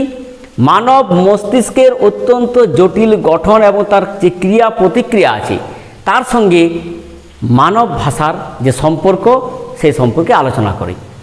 নৃভাষা বিজ্ঞান, নৃতত্ত্ব সম্পর্কে তোমরা একাদশ শ্রেণীতে পড়েছো, এখানে নৃভাষা বিজ্ঞান সম্পর্কে আলোচনা করা হচ্ছে। নৃভাষা বিজ্ঞানের বিষয় কি? নৃতত্ত্বের সঙ্গে মানব ভাষার যে সম্পর্ক সেই বিষয়টি নৃভাষা বিজ্ঞান আলোচনা করে। এছাড়া হচ্ছে শৈলী বিজ্ঞান। শৈলী বিজ্ঞান কি? শৈলী বিজ্ঞান কী করে না, সাহিত্য বিশ্লেষণ বা সাহিত্যের নানা দিক, বিশেষ করে নান্দনিক যে দিক আছে সেই সম্পর্কে আলোচনা করে। আর অভিধান বিজ্ঞান কি? যেটাকে তোমরা ইংরেজিতে বলছো ডিকশনারি, তাই তো? তাহলে অভিধান বিজ্ঞান হচ্ছে বৈজ্ঞানিক উপায়ে অভিধান নির্মাণ। বৈজ্ঞানিক উপায়ে অভিধান নির্মাণ কিভাবে করা হয় বা যে বিষয় বা যে শাখাতে সে সম্পর্কে আলোচনা করা হয় সেটা হচ্ছে অভিধান বিজ্ঞান। ঠিক আছে, তাহলে বিষয়টি আমাদের কাছে পরিষ্কার হয়ে গেল। এরপরে দেখো যে এখানে আমরা দুটো বিষয় আলোচনা করেছি, যে প্রধান ভাষা বিজ্ঞান এবং ফলিত ভাষা বিজ্ঞান। প্রধান ভাষা বিজ্ঞান এবং ফলিত ভাষা বিজ্ঞান দুটোই এখানে আলোচনা করা হয়েছে, কিন্তু এই পাঠে ভাষা বিজ্ঞান ও তার বিভিন্ন শাখা যে সম্পর্কে আমরা আলোচনা করছি সেখানে কিন্তু এই প্রধান যে ভাষা বিজ্ঞানের শাখাগুলি আছে সেখানে আলোচনা করা হচ্ছে না। পরবর্তী যে অধ্যায়গুলি আছে তোমাদের মোট 5টি অধ্যায়, সেই 5টি অধ্যায়ের মধ্যে পরবর্তী যে অধ্যায়গুলি আছে সেখানে কিন্তু এই বিষয়গুলি সম্পর্কে আলোচনা করা হয়েছে। আমরা পরবর্তীকালে সেই বিষয়গুলি সম্পর্কে বিস্তারিত আলোচনায় প্রবেশ করব। আজকে মূলত আমাদের এখানে আলোচনার বিষয়গুলো হচ্ছে ফলিত ভাষা বিজ্ঞান। এই ফলিত ভাষা বিজ্ঞানের যে বিষয়গুলি সম্পর্কে এখানে উল্লেখ করা হলো, সমাজ ভাষা বিজ্ঞান, মনোভাষা বিজ্ঞান, স্নায়ু ভাষা বিজ্ঞান, নৃভাষা বিজ্ঞান, শৈলী বিজ্ঞান এবং অভিধান বিজ্ঞান, এই বিষয়গুলি আমরা এরপর আলোচনায় অগ্রসর হব। তাহলে এসব প্রথমে আমরা পেয়েছি সমাজ ভাষা বিজ্ঞান। তাহলে সমাজ ভাষা বিজ্ঞান কাকে বলে, এটি একটি প্রশ্ন হতে পারে। দেখো, সমাজ ভাষা বিজ্ঞান কাকে বলে, কিভাবে ভাষা সমাজে কাজ করে এবং সমাজ কিভাবে ভাষার উপর প্রভাব বিস্তার করে, ভাষা বিজ্ঞানের যে শাখায় সেই বিষয় নিয়ে চর্চা করা হয় তাকে বলা হচ্ছে সমাজ ভাষা বিজ্ঞান। বোঝা গেল বিষয়টি, যে ভাষা কিভাবে সমাজে ক্রিয়া প্রতিক্রিয়া করছে আর কি, কীভাবে প্রভাব বিস্তার করছে, সেই বিষয়টি সম্পর্কে এই সমাজ ভাষা বিজ্ঞানে আলোচনা করা হয়। এরপরে দেখো, আরেকটি বিভাগে আমরা উপবিভাগে চলে যাচ্ছি, যে সমাজ ভাষা বিজ্ঞানকে কয়টি ভাগে ভাগ করা হয় এবং সেগুলি কি কি। সমাজ ভাষা বিজ্ঞানকে মূলত তিনটি ভাগে ভাগ করা হয়। এগুলি হচ্ছে কি, বর্ণনাত্মক ভাষা বিজ্ঞান বা ডেসক্রিপটিভ সোশিও লিঙ্গুইস্টিক, হচ্ছে সচল বা পরিবর্তমান সমাজ ভাষা বিজ্ঞান অর্থাৎ ডাইনামিক সোশিও লিঙ্গুইস্টিক। এরপরে চলে আসছে প্রয়োগমূলক সমাজ ভাষা বিজ্ঞান অর্থাৎ অ্যাপ্লায়েড সোশিও লিঙ্গুইস্টিক। তাহলে সমাজ ভাষা বিজ্ঞানকে আবার আমরা তিনটি ভাগে ভাগ করলাম। এই তিনটি ভাগের মধ্যে প্রথমে কি পেয়েছি, বর্ণনাত্মক ভাষা বিজ্ঞান। তাহলে বর্ণনাত্মক ভাষা বিজ্ঞানের বিষয়টা কি, বর্ণনাত্মক সমাজ ভাষা বিজ্ঞান, শুধু বর্ণনাত্মক ভাষা বিজ্ঞান নয়, বর্ণনাত্মক সমাজ ভাষা বিজ্ঞান। তাহলে বর্ণনাত্মক সমাজ ভাষা বিজ্ঞান প্রধানত ভাষা বৈচিত্র্যের উপর গুরুত্ব আরোপ করে। কিভাবে, বর্ণনাত্মক সমাজ ভাষা বিজ্ঞানের প্রধান বিবেচ্য বিষয় হচ্ছে কি, ভাষার বক্তা, ভাষার বিশেষ রূপ, এরপরে চলে আসছে শ্রোতা, তারপরে ভাষা ব্যবহারের বিশেষ কারণ। এগুলি কিন্তু বর্ণনাত্মক সমাজ ভাষা বিজ্ঞান আলোচনা করে। এরপর দেখো, আমরা বলতে পারি যে কোনো ভাষার চরিত্র কোন কোন বিষয়ের উপর নির্ভর করে, কোনো ভাষার চরিত্র কোন কোন বিষয়ের উপরে নির্ভর করে, সেই বিষয়টি এখানে আমরা আলোচনা করব। দেখো, কোনো ভাষার চরিত্র কি বলেছি, প্রথমে বক্তা, অর্থাৎ এই বক্তাকে বলা হচ্ছে কি, সেন্ডার। তারপরে বলা হচ্ছে কি শ্রোতা, শ্রোতা হচ্ছে কি রিসিভার। তারপরে চলে আসছে উপলক্ষ অর্থাৎ সেটিংস। ঠিক আছে, তাহলে হলো সেন্ডার, রিসিভার এবং সেটিংস, অর্থাৎ বক্তা, শ্রোতা এবং উপলক্ষের উপর কোনো ভাষার চরিত্র নির্ভর করে। ঠিক আছে, এই বর্ণনাত্মক সমাজ ভাষা বিজ্ঞানের প্রথম মাত্রা হচ্ছে কি বক্তা, যাকে বলা হচ্ছে সেন্ডার। তাহলে বক্তা বিষয়টি কি একটু আমরা দেখে নিচ্ছি। ঠিক আছে, ভাষা বৈচিত্র্যের প্রথমেই বক্তার সামাজিক পরিচয় জানা দরকার।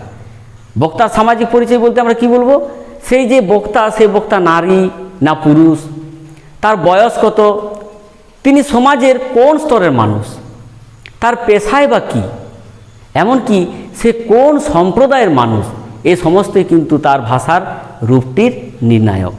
তাহলে বক্তা বিষয়টি কি বোঝা গেল। দ্বিতীয়ত চলে আসছে আমরা শ্রোতা, যাকে বলা হচ্ছে রিসিভার।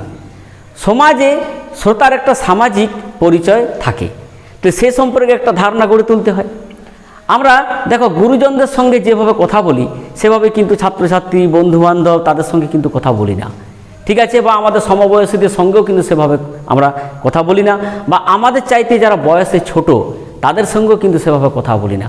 অর্থাৎ গুরুজন, ছাত্রছাত্রী, আত্মীয় স্বজন, কম বয়সী বা আমাদের চাইতে সিনিয়র, জুনিয়র ইত্যাদি, এই যে সম্পর্কের ভিত্তিতে আমরা সমাজে সকলের সঙ্গে বসবাস করছি, তাদের সঙ্গে এই যে সামাজিক পরিচয়টা বিভিন্নভাবে আমরা গড়ে তুলেছি এবং তাদের সঙ্গে আমরা বিভিন্নভাবে কিন্তু এই যে ভাষা সেটা প্রয়োগ করি এবং বিভিন্নভাবে কথাবার্তা বলি।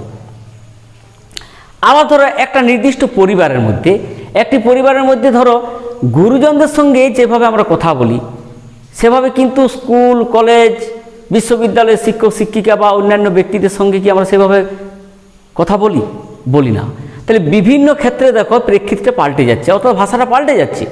ঠিক আছে, এই কারণে আমাদের ভাষায় আমরা বিভিন্নভাবে সম্বোধন করতে শিখেছি, আপনি, তুমি, তুই, তোরা ইত্যাদি। বোঝা গেল ব্যাপারটা। অর্থাৎ যে সমাজে যেরকম ব্যক্তি, সেই ব্যক্তির সঙ্গে আমরা সেইভাবেই কিন্তু সম্পর্ক গড়ে তুলেছি এবং তাদের সঙ্গে আমরা সেইভাবে কথা বলি। সেই জন্য ভাষার মধ্যে এত প্রভেদ দেখা যায়। এটি হচ্ছে শ্রোতার সামাজিক ভূমিকার প্রভাব। ঠিক আছে, নম্বর 3 নম্বরে আমরা কি পাচ্ছি, উপলক্ষ, যাকে বলা হলো সেটিং। ঠিক আছে, সেটিং বিষয়টা কি না, বর্ণনাত্মক সমাজ ভাষা বিজ্ঞানের তৃতীয় মাত্রা হচ্ছে উপলক্ষ বা সেটিং। উপলক্ষ হচ্ছে সমাজে বিশেষ পরিস্থিতি বা পরিপ্রেক্ষিত অনুযায়ী ভাষার পরিবর্তন। বিশেষ বিশেষ পরিস্থিতি অনুযায়ী, বিশেষ বিশেষ পরিপ্রেক্ষিত অনুযায়ী এই ভাষাটা কিন্তু পাল্টে যায়। দেখো, আমরা যখন কোনো সভা সমিতিতে যাই, সেখানে যে ভাষা প্রয়োগ করি, শ্রেণীকক্ষে যখন আমরা চলে আসি, সেখানে যে ভাষা প্রয়োগ করি, সমাজে বা গ্রামে বা শহরে মফস্বলে যখন আমরা ঝগড়া করি, তখন কিন্তু সেই ভাষা প্রয়োগ করি না। ঠিক আছে? বা আইন আদালতে যখন আমরা যাই, সেখানে কিন্তু আমাদের ভাষাটা পাল্টে যায়। সংবাদপত্রের ভাষা যখন আমরা পাঠ করি, সেখানে দেখেছি সেই ভাষা কিন্তু পাল্টে যাচ্ছে। এটা হচ্ছে উপলক্ষ। ঠিক আছে? এর সঙ্গে আমরা আলোচনা করতে পারি যে দেখো, বিভিন্ন উপভাষা অঞ্চলে যে সমস্ত মানুষজন আছেন, তারা ঘরোয়া কথাবার্তায় যেভাবে কথাবার্তা বলে, তারা কিন্তু যখন কোনো প্রতিষ্ঠানে চলে যায়, তখন কিন্তু সেই ঘরোয়া কথাবার্তা ছেড়ে দিয়ে তারা সেই মান্য যে রূপ, সেই মান্য রূপে কথা বলে। ঠিক আছে? দেখো, ছাত্রছাত্রীরা নিজেদের বাড়িতে যেভাবে কথা বলে, আঞ্চলিক উপভাষা ব্যবহার করে, তারা কিন্তু যখন কোনো প্রতিষ্ঠানে, স্কুল, কলেজ, বিশ্ববিদ্যালয়ে যাচ্ছে, তখন কিন্তু মান্য যে বাংলা ভাষা, সেই ভাষায় কথা বলছে। তাহলে দেখো কিভাবে এই প্রেক্ষিতটা পাল্টে যাচ্ছে, অর্থাৎ এটাকে আমরা বলছি উপলক্ষ। ঠিক আছে? এই প্রসঙ্গে আরেকটা বিষয় চলে আসছে, যেটাকে আমরা বলছি রেজিস্টার। এই আলোচনার প্রসঙ্গেই বিষয়টা আলোচনা করা হয়। সুতরাং কোথায়, কিভাবে, কোন পরিস্থিতিতে, কোন প্রেক্ষিতে কথা বলা হচ্ছে, ভাষার ক্ষেত্রে একটি গুরুত্বপূর্ণ ভূমিকা পালন করে। তাহলে উপলক্ষ অনুযায়ী ভাষার বা উপভাষার এই যে রদবদল ঘটছে, সমাজ ভাষা বিজ্ঞানীরা একেই বলছেন রেজিস্টার। ঠিক আছে? আশা করছি বিষয়টি বোঝা গেছে। তাহলে এরপরে আমাদের আলোচনার বিষয় হচ্ছে যে কোড। এই কোড বিষয়টা কি? কোড বিষয়টা হচ্ছে যে কোনো ব্যক্তি বিশেষ উপভাষা অঞ্চলে যে বিশেষ রীতিতে কথা বলে, অর্থাৎ যে ভাষায় কথা বলে, তাকে বলা হচ্ছে কোড। উপভাষা অঞ্চলে কোনো ব্যক্তি বিশেষে এই বিষয়টা আমরা লক্ষ্য করেছি, বা ভাষা বিজ্ঞানীরা লক্ষ্য করেছেন। যাই হোক, তাহলে এর সঙ্গে আমরা বলতে পারি যে কোড বদল বিষয়টা কি? Code switching. কোড বদল হচ্ছে কি, যে কোনো ব্যক্তি বিশেষ উপভাষায় যে বিশেষ রীতি ব্যবহার করে, তাকে বলা হয়েছে কোড। আর সেই ব্যক্তির ভাষা যদি পরিস্থিতি অনুযায়ী বদলে যায়, পরিস্থিতি অনুযায়ী সেই ব্যক্তি তার ভাষাটা বদলে নেয়, তখন তাকে আমরা বলছি কোড বদল। ঠিক আছে? তাহলে কোড এবং কোড বদল বিষয়টি বোঝা গেল। এরপরে চলে আসছে নম্বর 2। প্রথমে আমরা বলেছি বর্ণনাত্মক সমাজ ভাষা বিজ্ঞান। এবার দ্বিতীয় যে বিভাগটি, উপবিভাগটি আমরা পেয়েছি, সেটা হচ্ছে সচল বা পরিবর্তমান সমাজ ভাষা বিজ্ঞান। একে বলা হচ্ছে ডাইনামিক সোশিও লিঙ্গুইস্টিক। তাহলে এই যে সচল বা পরিবর্তমান সমাজ ভাষা বিজ্ঞান বলতে আমরা কি বুঝি বা কাকে বলি, একটু বিষয়টি আলোচনা করা যাক। দেখো, কোনো বিশেষ সমাজ ভাষার উদ্ভব, সমাজ ভাষা, এটিও কিন্তু আমরা একাদশ শ্রেণীতে পড়েছি, নৃভাষা, সমাজ ভাষা, বিভাষা ইত্যাদি ইত্যাদি। সেখানে গিয়ে একটু ঝালাই করে নিতে পারো তোমরা। তো কোনো বিশেষ সমাজ ভাষার উদ্ভব, বিবর্তন, বিস্তার এবং সংকোচনের ধারা নিয়ে ভাষা বিজ্ঞানের যে শাখা কাজ করে, তাকে বলছে সচল বা পরিবর্তমান সমাজ ভাষা বিজ্ঞান। ঠিক আছে? এরপরে চলে আসছে এই পরিবর্তমান বা সচল, এই যে ভাষা বিজ্ঞানের কথা বলছি আমরা, সমাজ ভাষা বিজ্ঞানের, সেখানে যে বিষয়গুলি আলোচনার মধ্যে চলে আসছে, সেগুলি আমরা সংক্ষেপে টুকরো টুকরোভাবে আলোচনা করে নিই। বলা হচ্ছে দ্বিভাষিকতা, বিলিঙ্গুয়ালিজম, অর্থাৎ দ্বিভাষিকতা ব্যাপারটা কি?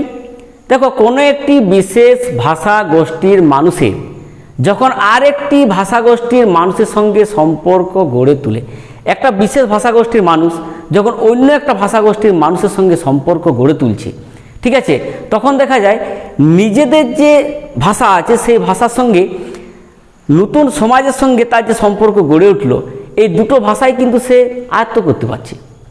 ঠিক আছে? এরকম হলে তখন কি হয়, দেখা যায় যে দুটি ভাষায় সমান্তরালভাবে চলতে থাকে। ঠিক আছে? অর্থাৎ সেই ব্যক্তি ওই দুটি ভাষাই কিন্তু ব্যবহার করছে। একে বলা হচ্ছে দ্বিভাষিকতা।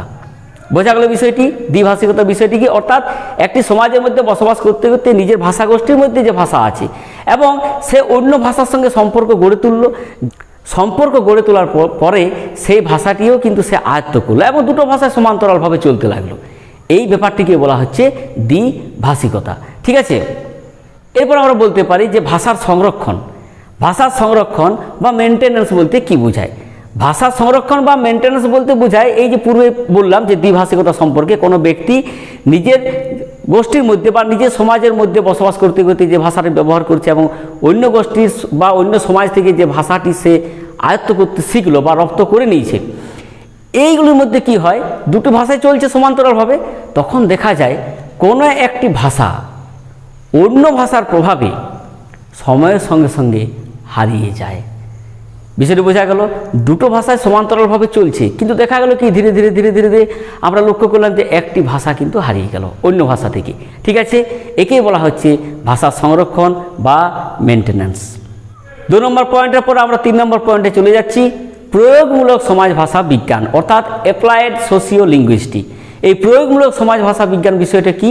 দেখো, মাতৃভাষা শেখানোর পদ্ধতি অর্থাৎ মাতৃভাষা কিভাবে শিক্ষালাভ করা যায় বা কিভাবে শেখানো হয়, অন্য ভাষা শিক্ষার যে পদ্ধতির উদ্ভাবন অর্থাৎ নিজের মাতৃভাষা বাদ দিয়েও অন্যান্য ভাষা কিভাবে শেখানো হবে বা কিভাবে আমরা শিখব। তাছাড়া আছে কি অনুবাদ রীতি অর্থাৎ একটা ভাষা থেকে অন্য ভাষায় রূপান্তর করতে গেলে যে অনুবাদ করা হয় সেই অনুবাদ নীতি। সেই সঙ্গে আছে লিপি প্রণালী, সেই লিপি প্রণালীর উদ্ভাবন, পরিমার্জন, সংশোধন এবং বানান সংস্কার। এছাড়া আছে ভাষা পরিকল্পনা দিক থেকে রাষ্ট্রভাষা এবং সংযোগের ভাষা ইত্যাদি বিষয়ে যখন সিদ্ধান্ত গ্রহণ করা হয় তখন সেই ভাষা বিজ্ঞানকে আমরা বলতে পারি যে প্রয়োগমূলক ভাষা বিজ্ঞান। ঠিক আছে, তাহলে আমরা প্রথমে আলোচনা করেছি সমাজ ভাষা বিজ্ঞান। এই সমাজ ভাষা বিজ্ঞানের বিভিন্ন দিক, তার উপবিভাগগুলি সম্পর্কে আলোচনা করা হলো। এরপরে দ্বিতীয় যে বিভাগটি রয়েছে সেটি হচ্ছে মনোভাষা বিজ্ঞান। এই মনোভাষা বিজ্ঞান বিষয়টি কি সে সম্পর্কে আমরা আলোচনায় অগ্রসর হই। মনোভাষা বিজ্ঞান আমরা প্রথমেই এই নামকরণের মাধ্যমে বুঝতে পারছি যে মনোভাষা এই বিষয়টি কিন্তু ওই স্নায়ু ভাষা বিজ্ঞানের সঙ্গে অঙ্গাঙ্গিভাবে জড়িয়ে আছে। মন এবং স্নায়ু অর্থাৎ নিউরোর সঙ্গে একটা সম্পর্ক আছে। তো যাই হোক, মনোভাষা বিজ্ঞান বিষয়টি কি না, ভাষার সাহায্যে মানুষ মনের ভাব প্রকাশ করে। এটা তো আমরা ছোটোবেলা থেকে জেনে আসছি যে ভাষার সাহায্যে আমরা মনের ভাবটা প্রকাশ করি। তাই ভাষার সঙ্গে মনের একটা নিবিড় যোগাযোগ রয়েছে। ঠিক আছে, তাহলে মানুষের মনের গঠন, মানসিক যে প্রক্রিয়া, এই নিয়ে আলোচনা করতে গিয়ে কী হয়, ব্যাপারটা মনস্তত্ত্ব, আবার অন্যদিকে ভাষার সেই মানসিক প্রক্রিয়ার একটি বহিঃপ্রকাশ, এই বিষয়গুলি সম্পর্কে আলোচনা করে। তাহলে ভাষার সাহায্যে মানুষ মনের ভাব প্রকাশ করে, তাই ভাষার সঙ্গে মনের একটা নিবিড় যোগ রয়েছে। মানুষের মনের গঠন এবং মানসিক যে প্রক্রিয়া নিয়ে আলোচনা করে মনস্তত্ত্ব, আবার অন্যদিকে ভাষা সেই মানসিক প্রক্রিয়ারই বহিঃপ্রকাশ। তাহলে বিষয়টি বোঝা গেল। তাহলে যে ভাষা বিজ্ঞানে মনোভাষা বিজ্ঞানীরা ভাষা ও মনের সম্পর্ক নিয়ে আলোচনা ও গবেষণা করেন তাকে বলা হচ্ছে মনোভাষা বিজ্ঞান। ঠিক আছে, কি করছে, ভাষা এবং মনের সম্পর্ক নিয়ে আলোচনা করছে, তখনই তাকে আমরা বলছি মনোভাষা বিজ্ঞান। বিষয়টি পরিষ্কার হলো। এরপর আমরা আলোচনায় চলে যাচ্ছি যে মনোভাষা বিজ্ঞানে কোন ভাষার ক্ষেত্রে উল্লেখযোগ্য ভূমিকা নেওয়া হয়েছে। মনোভাষা বিজ্ঞানে কোন ভাষা, এখানে মূলত মনে রাখতে হবে যে শিশুর ভাষা। ঠিক আছে, শিশুর ভাষার ক্ষেত্রে মনোভাষা বিজ্ঞান সবচেয়ে উল্লেখযোগ্য ভূমিকা পালন করে। কেন? কারণ শিশুরা কিভাবে সেই ছোটোবেলা থেকে কথা বলতে শিখছে, তারা কিভাবে বাক্য তৈরি করতে শিখছে, কিভাবে মনের ভাবটা প্রকাশ করছে, তার ধারাবাহিক একটা বিশ্লেষণ করে এই মনোভাষা বিজ্ঞান। ঠিক আছে, এরপর আমরা বলতে পারি যে মানুষের ভাষা শিক্ষার ক্ষেত্রে ভাষা বিজ্ঞানীদের প্রাথমিক অনুমান কী ছিল। মানুষের ভাষা শিক্ষার ক্ষেত্রে ভাষা বিজ্ঞানীদের প্রাথমিক অনুমান কী ছিল, কী অনুমান করেছিলেন তারা? মানুষ ভাষিক পরিবেশ থেকে অনুকরণের মাধ্যমে ভাষা আয়ত্ত করে, ইমিটেশন। অর্থাৎ আমরা সব কিছুতে অনুকরণ করি, মানুষও তার সেই ভাষিক পরিবেশ থেকে অনুকরণের মাধ্যমে নিশ্চয়ই সে ভাষা শিক্ষা আয়ত্ত করেছে। এটাই ছিল প্রাথমিক অবস্থায় ভাষা বিজ্ঞানীদের একটা অনুমান। ঠিক আছে, এটা প্রাথমিক অনুমান বা প্রাথমিক একটা ধারণা। এখানে তাহলে সেই বিষয়টিতে আমরা চলে আসছি একটু বিস্তারিতভাবে যে মানুষের অর্থাৎ শিশুদের ভাষা শিক্ষার ক্ষেত্রে নোয়াম চমস্কির যে তত্ত্ব উল্লেখ করেছেন সেই তত্ত্বটি আমাদের আলোচনা করতে হবে। এসো দেখা যাক নোয়াম চমস্কি সেই ভাষা শিক্ষার ক্ষেত্রে তিনি কি তত্ত্ব প্রয়োগ করেছেন সেই বিষয়টি।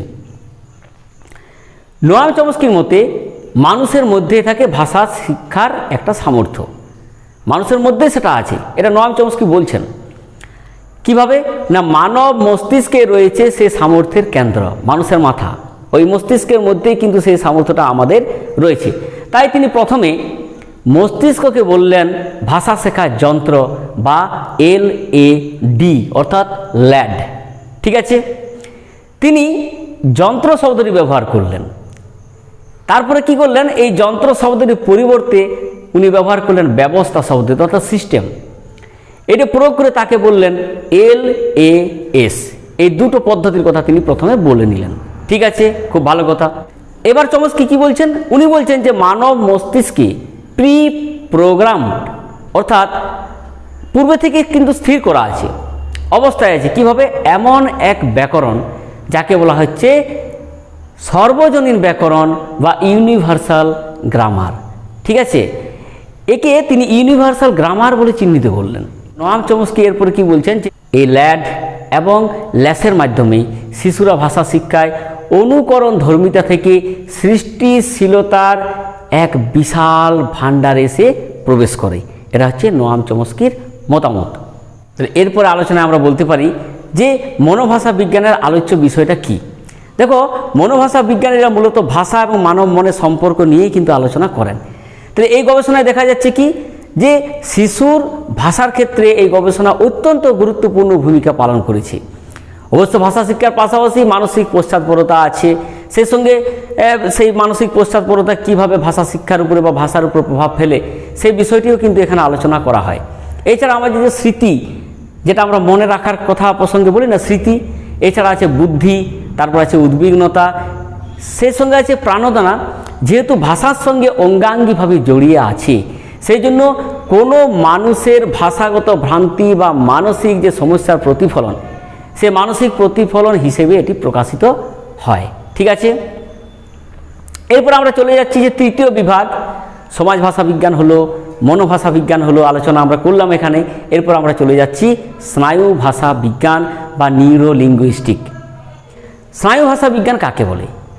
স্নায়ু ভাষা বিজ্ঞান কাকে বলে না, ভাষা বিজ্ঞানের যে শাখায় মানব শরীরের ভাষার প্রকৃতি, তার গঠনগত অবস্থান নিয়ে আলোচনা হয় বা আলোচনা করা হয়, তাকে বলা হচ্ছে স্নায়ু ভাষা বিজ্ঞান বা নিউরো লিঙ্গুইস্টিক। ঠিক আছে, স্নায়ু ভাষা বিজ্ঞান কোন ভাষা বিজ্ঞানের শাখার অন্তর্ভুক্ত? এই স্নায়ু ভাষা বিজ্ঞানটাকে কোন ভাষা বিজ্ঞানের শাখার মধ্যে আমরা অন্তর্ভুক্ত করব? একটু আগে আমরা বললাম যে মনোভাষা বিজ্ঞানের সঙ্গে স্নায়ু ভাষা বিজ্ঞানের একটা সম্পর্ক আছে কিন্তু। ঠিক আছে, স্নায়ু ভাষা বিজ্ঞান বৌদ্ধিক যে স্নায়ু ভাষা বিজ্ঞানের একটি শাখা, সেই শাখা বিশেষ হিসেবে এখানে আলোচনা করা হয়। ঠিক আছে, তাহলে স্নায়ু ভাষা বিজ্ঞানের আলোচ্য বিষয় কি? স্নায়ু ভাষা বিজ্ঞানের আলোচ্য বিষয় হচ্ছে ভাষার সঙ্গে মানব মস্তিষ্কের সম্পর্ক এবং ভাষার ব্যবহারগত সমস্যা বিষয়ে আলোচনা করে। মানুষের ভাষার সঙ্গে মস্তিষ্কের এবং ভাষা যে ব্যবহার করা হচ্ছে সেই সম্পর্ক নিয়েই কিন্তু, বা সেই সম্পর্ক এবং তার একটা সমস্যা, সেই সমস্যা নিয়েই কিন্তু এখানে আলোচনা করা হচ্ছে। কোথায় না, স্নায়ু ভাষা বিজ্ঞানে। দ্বিতীয় নম্বর আমরা বলতে পারি যে অসুস্থ মানুষের ভাষা ব্যবহার যে সমস্যা আছে, সেটা নিয়েও কিন্তু স্নায়ু ভাষা বিজ্ঞান আলোচনা করে। এছাড়া আমরা বলতে পারি যে স্নায়বিক বিক্ষোভের চর্চায় ভাষা ব্যবস্থায় মস্তিষ্কের বিভিন্ন অংশের একটা পৃথক দায়িত্ব আছে, সেই পৃথক দায়িত্ব সম্পর্কে কিন্তু আলোচনায় চলে আসে স্নায়ু ভাষা বিজ্ঞান। এছাড়া মস্তিষ্ক বিকাশের সঙ্গে সঙ্গে ভাষাগত দক্ষতা সম্পর্ক নিয়ে বহু অজানা বিষয় নিত্য নতুন গবেষণার মধ্য দিয়ে এই স্নায়ু ভাষা বিজ্ঞান আলোচনা করে আসছে। ঠিক আছে, এছাড়াও আমরা বলতে পারি যে পরোক্ষভাবে মস্তিষ্ক কিভাবে স্বাভাবিক পদ্ধতিতে ভাষার প্রয়োগ করে তা বুঝতে পারা, এটা হচ্ছে স্নায়ু ভাষা বিজ্ঞানের অন্তর্গত। ঠিক আছে, তো স্নায়ু ভাষা বিজ্ঞানে পিইটি পেট, ঠিক আছে, পিইটি পেট আর এফএমআরআই, এমআরআই শব্দটি সকলে শুনেছ, কিন্তু এখানে পুরো নামটি আমরা আলোচনা করছি এফএমআরআই। তাহলে স্নায়ু ভাষা বিজ্ঞানে পিইটি পেট এবং এফএমআরআই জাতীয় যন্ত্র ব্যবহারের এই যে প্রযুক্তিগত ব্যবহার, তাহলে প্রযুক্তিগত ক্ষেত্রে স্নায়ু ভাষা বিজ্ঞান গুরুত্বপূর্ণ ভূমিকা পালন করে। ঠিক আছে, তাহলে স্নায়ু ভাষা বিজ্ঞানের সাহায্যে এই যে ভাষা নিয়ে আর কোন কোন বিষয়ে চর্চা করার একটা অবকাশ রয়েছে বলে মনে হতে পারে বা মনে হচ্ছে, দেখো ভাষার সৃষ্টি, প্রয়োগ এবং তার সংস্কারের নানা দিক নিয়ে ধারাবাহিক একটা চর্চা করার অবকাশ কিন্তু এই স্নায়ু ভাষা বিজ্ঞানের মধ্যে রয়ে গেছে। ঠিক আছে, বিষয়টি পরিষ্কার হলো। এরপর আমরা পরবর্তী আলোচনায় চলে যাচ্ছি ফাংশনাল নিউরো ইমেজিং।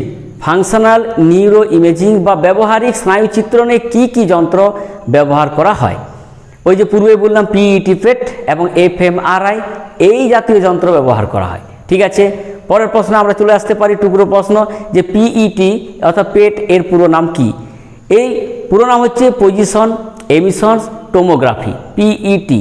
আর এফএমআরআই, এফএমআরআই এর ফুল ফর্ম কি না? Functional magnetic resonance imaging, functional magnetic resonance imaging. ঠিক আছে, এরপর আমরা চলে আসছি আলোচনায় যে ভাষার সঙ্গে মস্তিষ্কের বিভিন্ন অংশ, ভাষার সঙ্গে মস্তিষ্কের বিভিন্ন অংশ যে অঙ্গাঙ্গিভাবে সম্পর্কিত বা জড়িয়ে আছে, ভাষা বিজ্ঞানীরা এটা কিভাবে প্রমাণ করলেন সেটা একটা আলোচনার বিষয় হতে পারে। 1861 খ্রিস্টাব্দে পল ব্রোকা অ্যানথ্রোপোলজিক্যাল সোসাইটি অফ প্যারিতে এমন একজন রোগীর প্রসঙ্গ উত্থাপন করেছিলেন যে রোগী 21 বছর ধরে তাল শব্দটি ছাড়া আর কোনো কিছু শব্দ উচ্চারণ করতে বা ব্যবহার করতে পারতেন না।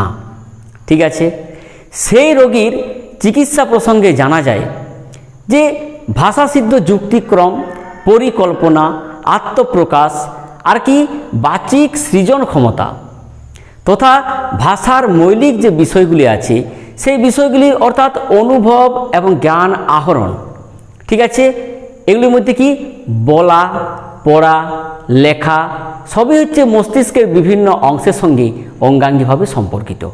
বোঝা গেল বিষয়টি? এবারে আমরা আলোচনা করছি যে ভাষা সংযোগ স্থাপনে মস্তিষ্কের দুই গোলার্ধ অর্থাৎ বাম দিক এবং ডান দিক সম্পর্কে তোমাদের এই পাঠ্য বই একটা চিত্রের সাহায্যে গোল দাগ দিয়ে বিষয়টি উল্লেখ করা হয়েছে। সেই ভূমিকাটা চিত্রসহ আলোচনা করো, অর্থাৎ বাম গোলার্ধে কোন কোন বিষয়গুলি আছে এবং ডান গোলার্ধে কোন কোন বিষয়গুলি আছে, মূলত এই বিষয়টি আলোচনার বিষয়, অর্থাৎ এই বিষয়টি তোমাদের মনে রাখতে হবে। বাম গোলার্ধে কী কী আছে? বলা, লেখা, ভাষা এবং পড়া। আর কি আছে? গণনা, বিশ্লেষণ, এর সঙ্গে আছে চিন্তা। তো গণনা, বিশ্লেষণ এবং চিন্তা। আর ডান গোলার্ধে কী কী আছে? সামগ্রিক বিকাশ, অভাষা প্রস্তুতি, রোমন্থন, অভাষা প্রস্তুতি, রোমন্থন। এই মস্তিষ্কের ডান দিক এবং বাঁ দিকে এই বিষয়গুলি আছে। তাহলে বিষয়টি আলোচনা হলো একটি চিত্রের সাহায্যে, মূলত বিষয়টি মনে রাখলেই চলবে। ঠিক আছে, তাহলে ভাষা ও সংযোগ স্থাপনে ভাষা বিজ্ঞানীরা মস্তিষ্কের কোন গোলার্ধকে সবচেয়ে বেশি গুরুত্বপূর্ণ বলে মনে করেছেন? দেখো, ভাষা সৃষ্টিতে, প্রয়োগে এবং সংযোগ স্থাপনের ক্ষেত্রে মস্তিষ্কের বাম গোলার্ধের একটা বিশেষ ভূমিকা রয়েছে। আজকের ভাষাবিজ্ঞানীরা একমত যে মানুষের মস্তিষ্কের বাম গোলার্ধের সুনির্দিষ্ট স্নায়ুর গঠন ভাষা এবং কথার জন্য গুরুত্বপূর্ণ ভূমিকা গ্রহণ করে। ভাষাবিজ্ঞানীরা বাম গোলার্ধকে সবচেয়ে বেশি গুরুত্বপূর্ণ বলে মেনে নিয়েছেন।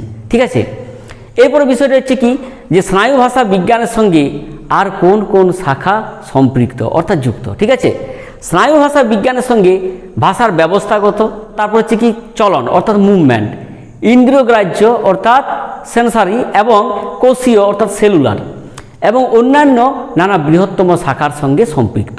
ঠিক আছে, স্নায়ু ভাষা বিজ্ঞানকে এরপর আমরা কয়টি ভাগে ভাগ করব? তাহলে এখানে একটি প্রশ্ন হতে পারে, স্নায়ু ভাষা বিজ্ঞানের কয়টি শাখা বা কয়টি ভাগ ও কী কী? স্নায়ু ভাষা বিজ্ঞানকে দুটি ভাগে ভাগ করা হয়। একটা হচ্ছে ভাষা শেখা ও প্রক্রিয়াকরণ, আর একটি হচ্ছে ভাষাগত সমস্যার সংস্কার। ভাষা শেখা ও প্রক্রিয়াকরণ, আর একটি হচ্ছে ভাষাগত সমস্যার সংস্কার।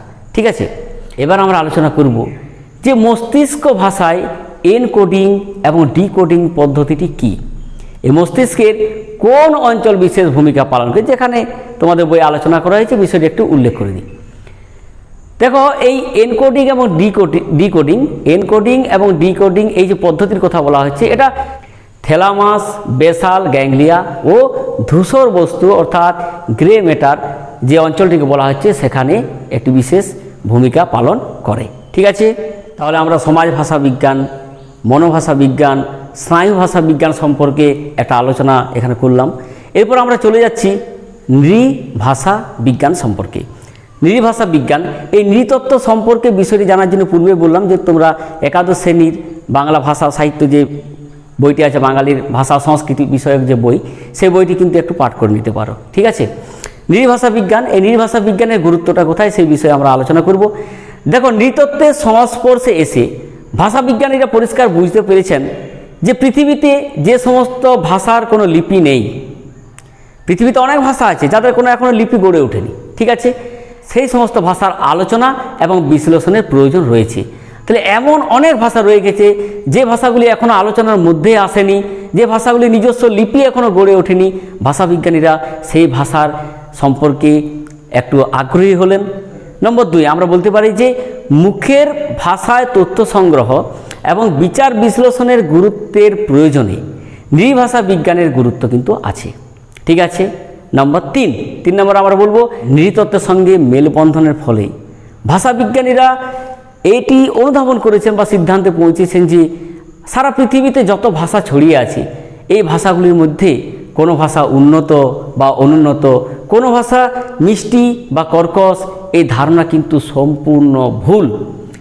এই ধারণা সম্পূর্ণরূপে ভুল, কারণ তাদের মধ্যে হচ্ছে সব ভাষায় সমান এবং গুরুত্বপূর্ণ, সব ভাষারই নিজস্ব সম্মান রয়েছে।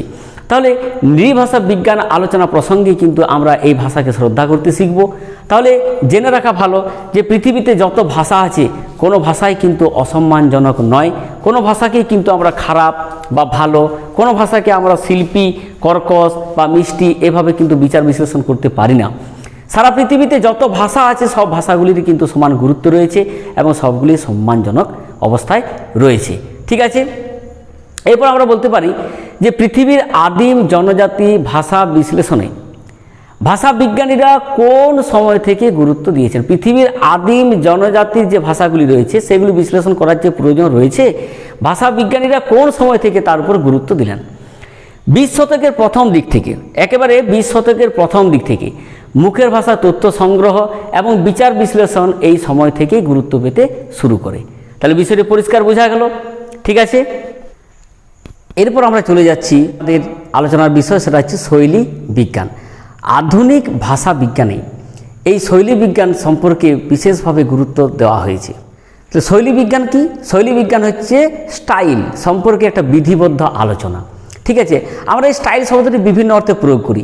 আমরা বন্ধুদেরকেও দেখে অনেক সময় বলি স্টাইল দেখেছো, কিংবা হয়তো আমরা অনেক সময় বলি যে এই স্টাইলটি কিন্তু দারুণ, খুব ভালো। স্টাইল শব্দটি বিভিন্ন অর্থে প্রয়োগ হয়, কিন্তু এখানে আমরা ভাষা বিজ্ঞানে এই যে স্টাইল অর্থাৎ এই যে শৈলী এবং তার সঙ্গে শৈলী বিজ্ঞানে যে বিষয়টি আলোচনায় অগ্রসর হচ্ছি, এখানে আমরা কি জানি যে ভাষার মধ্যে বিভিন্ন রকমের স্টাইল আমরা প্রত্যক্ষ করি, তো শৈলী লক্ষ্য করি। বিভিন্ন সাহিত্যিক বিভিন্নভাবে তার ভাষাকে নির্বাচন করেন এবং ধ্বনি, পদ, বাক্য ইত্যাদি ছন্দলয় যেগুলি আছে সমস্ত কিছু নিয়েই কিন্তু একটা নিজস্ব ফর্ম তারা তৈরি করে। ঠিক আছে, তাহলে শৈলী বিজ্ঞান সেখানে কিন্তু একটা গুরুত্বপূর্ণ ভূমিকা পালন করছে এবং আজ আলোচনার বিষয় হয়ে উঠেছে। প্রথমে আমাদের ছোট্ট আকারে এই বিষয়টি সম্পর্কে একটু বুঝে নেওয়া দরকার যে শৈলী বিষয়টা কি। দেখো, আমরা যেভাবে কথা বলি বা আমরা যেভাবে ভাষা প্রয়োগ করি বা আমরা যখন লিখিত আকারে কোনো কবিতা লিখি, উপন্যাস লিখি, আমরা বলতে সাহিত্যিকেরা, কিন্তু আমরাও তো ছোটো ছোটো কবিতা ইত্যাদি লেখার চেষ্টা করি, কেন করি সেটা পরে বলছি। এরপর বিষয়টি কি হলো, তো একটা নিজস্ব বাঁধা গত বা একটা নিজস্ব পদসংস্থান বিধি বা কবিতা রচনার যেরকম একটা রীতি রয়েছে সেগুলি কিন্তু একটা ব্যাকরণসম্মতভাবে নির্দিষ্ট করে দেওয়া আছে। ঠিক আছে, অনেক সময় দেখা গেল কি কোনো কবি বা কোনো লেখক, কোনো সাহিত্যিক সেই ব্যাকরণ কিন্তু মানলেন না, তাহলে আমরা কি তাকে অশুদ্ধ বলবো? আমরা তাকে অশুদ্ধ বলবো কি বলবো না সেটা নির্ভর করছে তার ব্যক্তিত্বের উপর, অর্থাৎ তিনি কি প্রসঙ্গে কোন পরিপ্রেক্ষিতে বা কোন ভাব অনুযায়ী সেটি আলোচনা করছেন সেই বিষয়টির উপরেই কিন্তু সেটি নির্ভর করছে। তাহলে বড় লেখক শিল্পীদের ক্ষেত্রে আমরা বলি যে ওদের ভুল ধরা চলে না, ওরা লিখতে পারে, ওদের স্বাধীনতা আছে, বিষয়টা কিন্তু মোটেই এরকম নয়। ভুল ঠিক বা ব্যাকরণসম্মত কিনা এই বিষয়টি ব্যাকরণ আলোচনা করে, শৈলী বিজ্ঞানের বিষয়টা একটু আলাদা। আমরা একটা উদাহরণের সাহায্যে এখানে বিষয়টি পরিষ্কার করে আলোচনা করতে পারি। রবীন্দ্রনাথ ঠাকুরের ছেলে ভোলানো ছড়া থেকে 4টা লাইন আমরা উল্লেখ করতে পারি। উনি কি বলছেন? ওপারেতে কালো রং বৃষ্টি পড়ে ঝমঝম, এ পারেতে লঙ্কা গাছটি রাঙা টুক টুক করে, গুণবতী ভাই আমার মন কেমন করে। তাহলে দেখো গুণবতী ভাই, ঠিক আছে, ভাই হচ্ছে পুংলিঙ্গ, তাহলে এখানে তার আগে পূর্বে কি বলা হয়েছে, গুণবতী, তাহলে ভাই পুংলিঙ্গের সঙ্গে তো গুণবান হওয়া উচিত ছিল। তাহলে তোমাদের কি মনে হচ্ছে রবীন্দ্রনাথ ঠাকুর ভুল লিখেছেন বা ব্যাকরণ তিনি মানেননি? বিষয়টি কিন্তু সেরকম নয়। এখানে উনি জেনে বুঝেই কিন্তু গুণবতী শব্দটি উল্লেখ করেছেন, যে গ্রাম্য বালিকা বধূটি তার বাপের বাড়ি ছেড়ে শ্বশুর বাড়িতে যাচ্ছে এবং সেই সরল বধূ তার ছোট ভাইয়ের জন্য তার যে মন কেমন করা, এই অবস্থাটা বর্ণনা করতে গিয়ে গুণবতী ভাই এই শব্দটি ব্যবহার করলেন। তাহলে এখানে ব্যাকরণ নয়, এখানে কিন্তু বিশেষভাবে সেই সাহিত্যের যে রচনার যে রীতি বা স্টাইল সেটি তিনি বজায় রাখলেন। এবং যদি এখানে গুণবতীর জায়গায় গুণবান শব্দটি ব্যবহার করা হতো তাহলে কিন্তু এই রস পুরো নষ্ট হয়ে যেত। ঠিক আছে, তাহলে মূল বিষয়টা হচ্ছে যে লেখক কোন প্রসঙ্গে বা সাহিত্যিক বা কবি বা শিল্পী কোন প্রসঙ্গে কিভাবে তার রচনা রীতিকে তুলে ধরবেন, কিভাবে প্রয়োগ করবেন, সেটা কিন্তু তার নিজস্ব স্টাইল অর্থাৎ তার নিজস্ব শৈলীর উপরে সেটা নির্ভর করছে। তো যাই হোক, তাহলে এরপর আমরা বলতে পারি যে শৈলী বিজ্ঞান কাকে বলে। ঠিক আছে, দেখো মানুষ ভাষার মাধ্যমে তার মনের ভাব প্রকাশ করে। ভাষার মাধ্যমে বা ভাষার মাধ্যম বা যে বিশিষ্টতা, এই বিশিষ্টতা আলোচনায় ভাষার রূপ বা ফর্ম খুব গুরুত্বপূর্ণ, যেটা পূর্বে বলা হলো। ঠিক আছে, এই ফর্ম বা রূপ লেখকের লেখার শৈলীর উপর নির্ভর করে। ঠিক আছে, কোনো লেখকের লেখায় এই শৈলী বিশ্লেষণকে স্টাইলিস্টিক বা শৈলী বিজ্ঞান বলা হয়। ঠিক আছে, শৈলী বিজ্ঞান বা শৈলী বিজ্ঞানের নিরিখ হলো প্রয়োগ নির্ভর।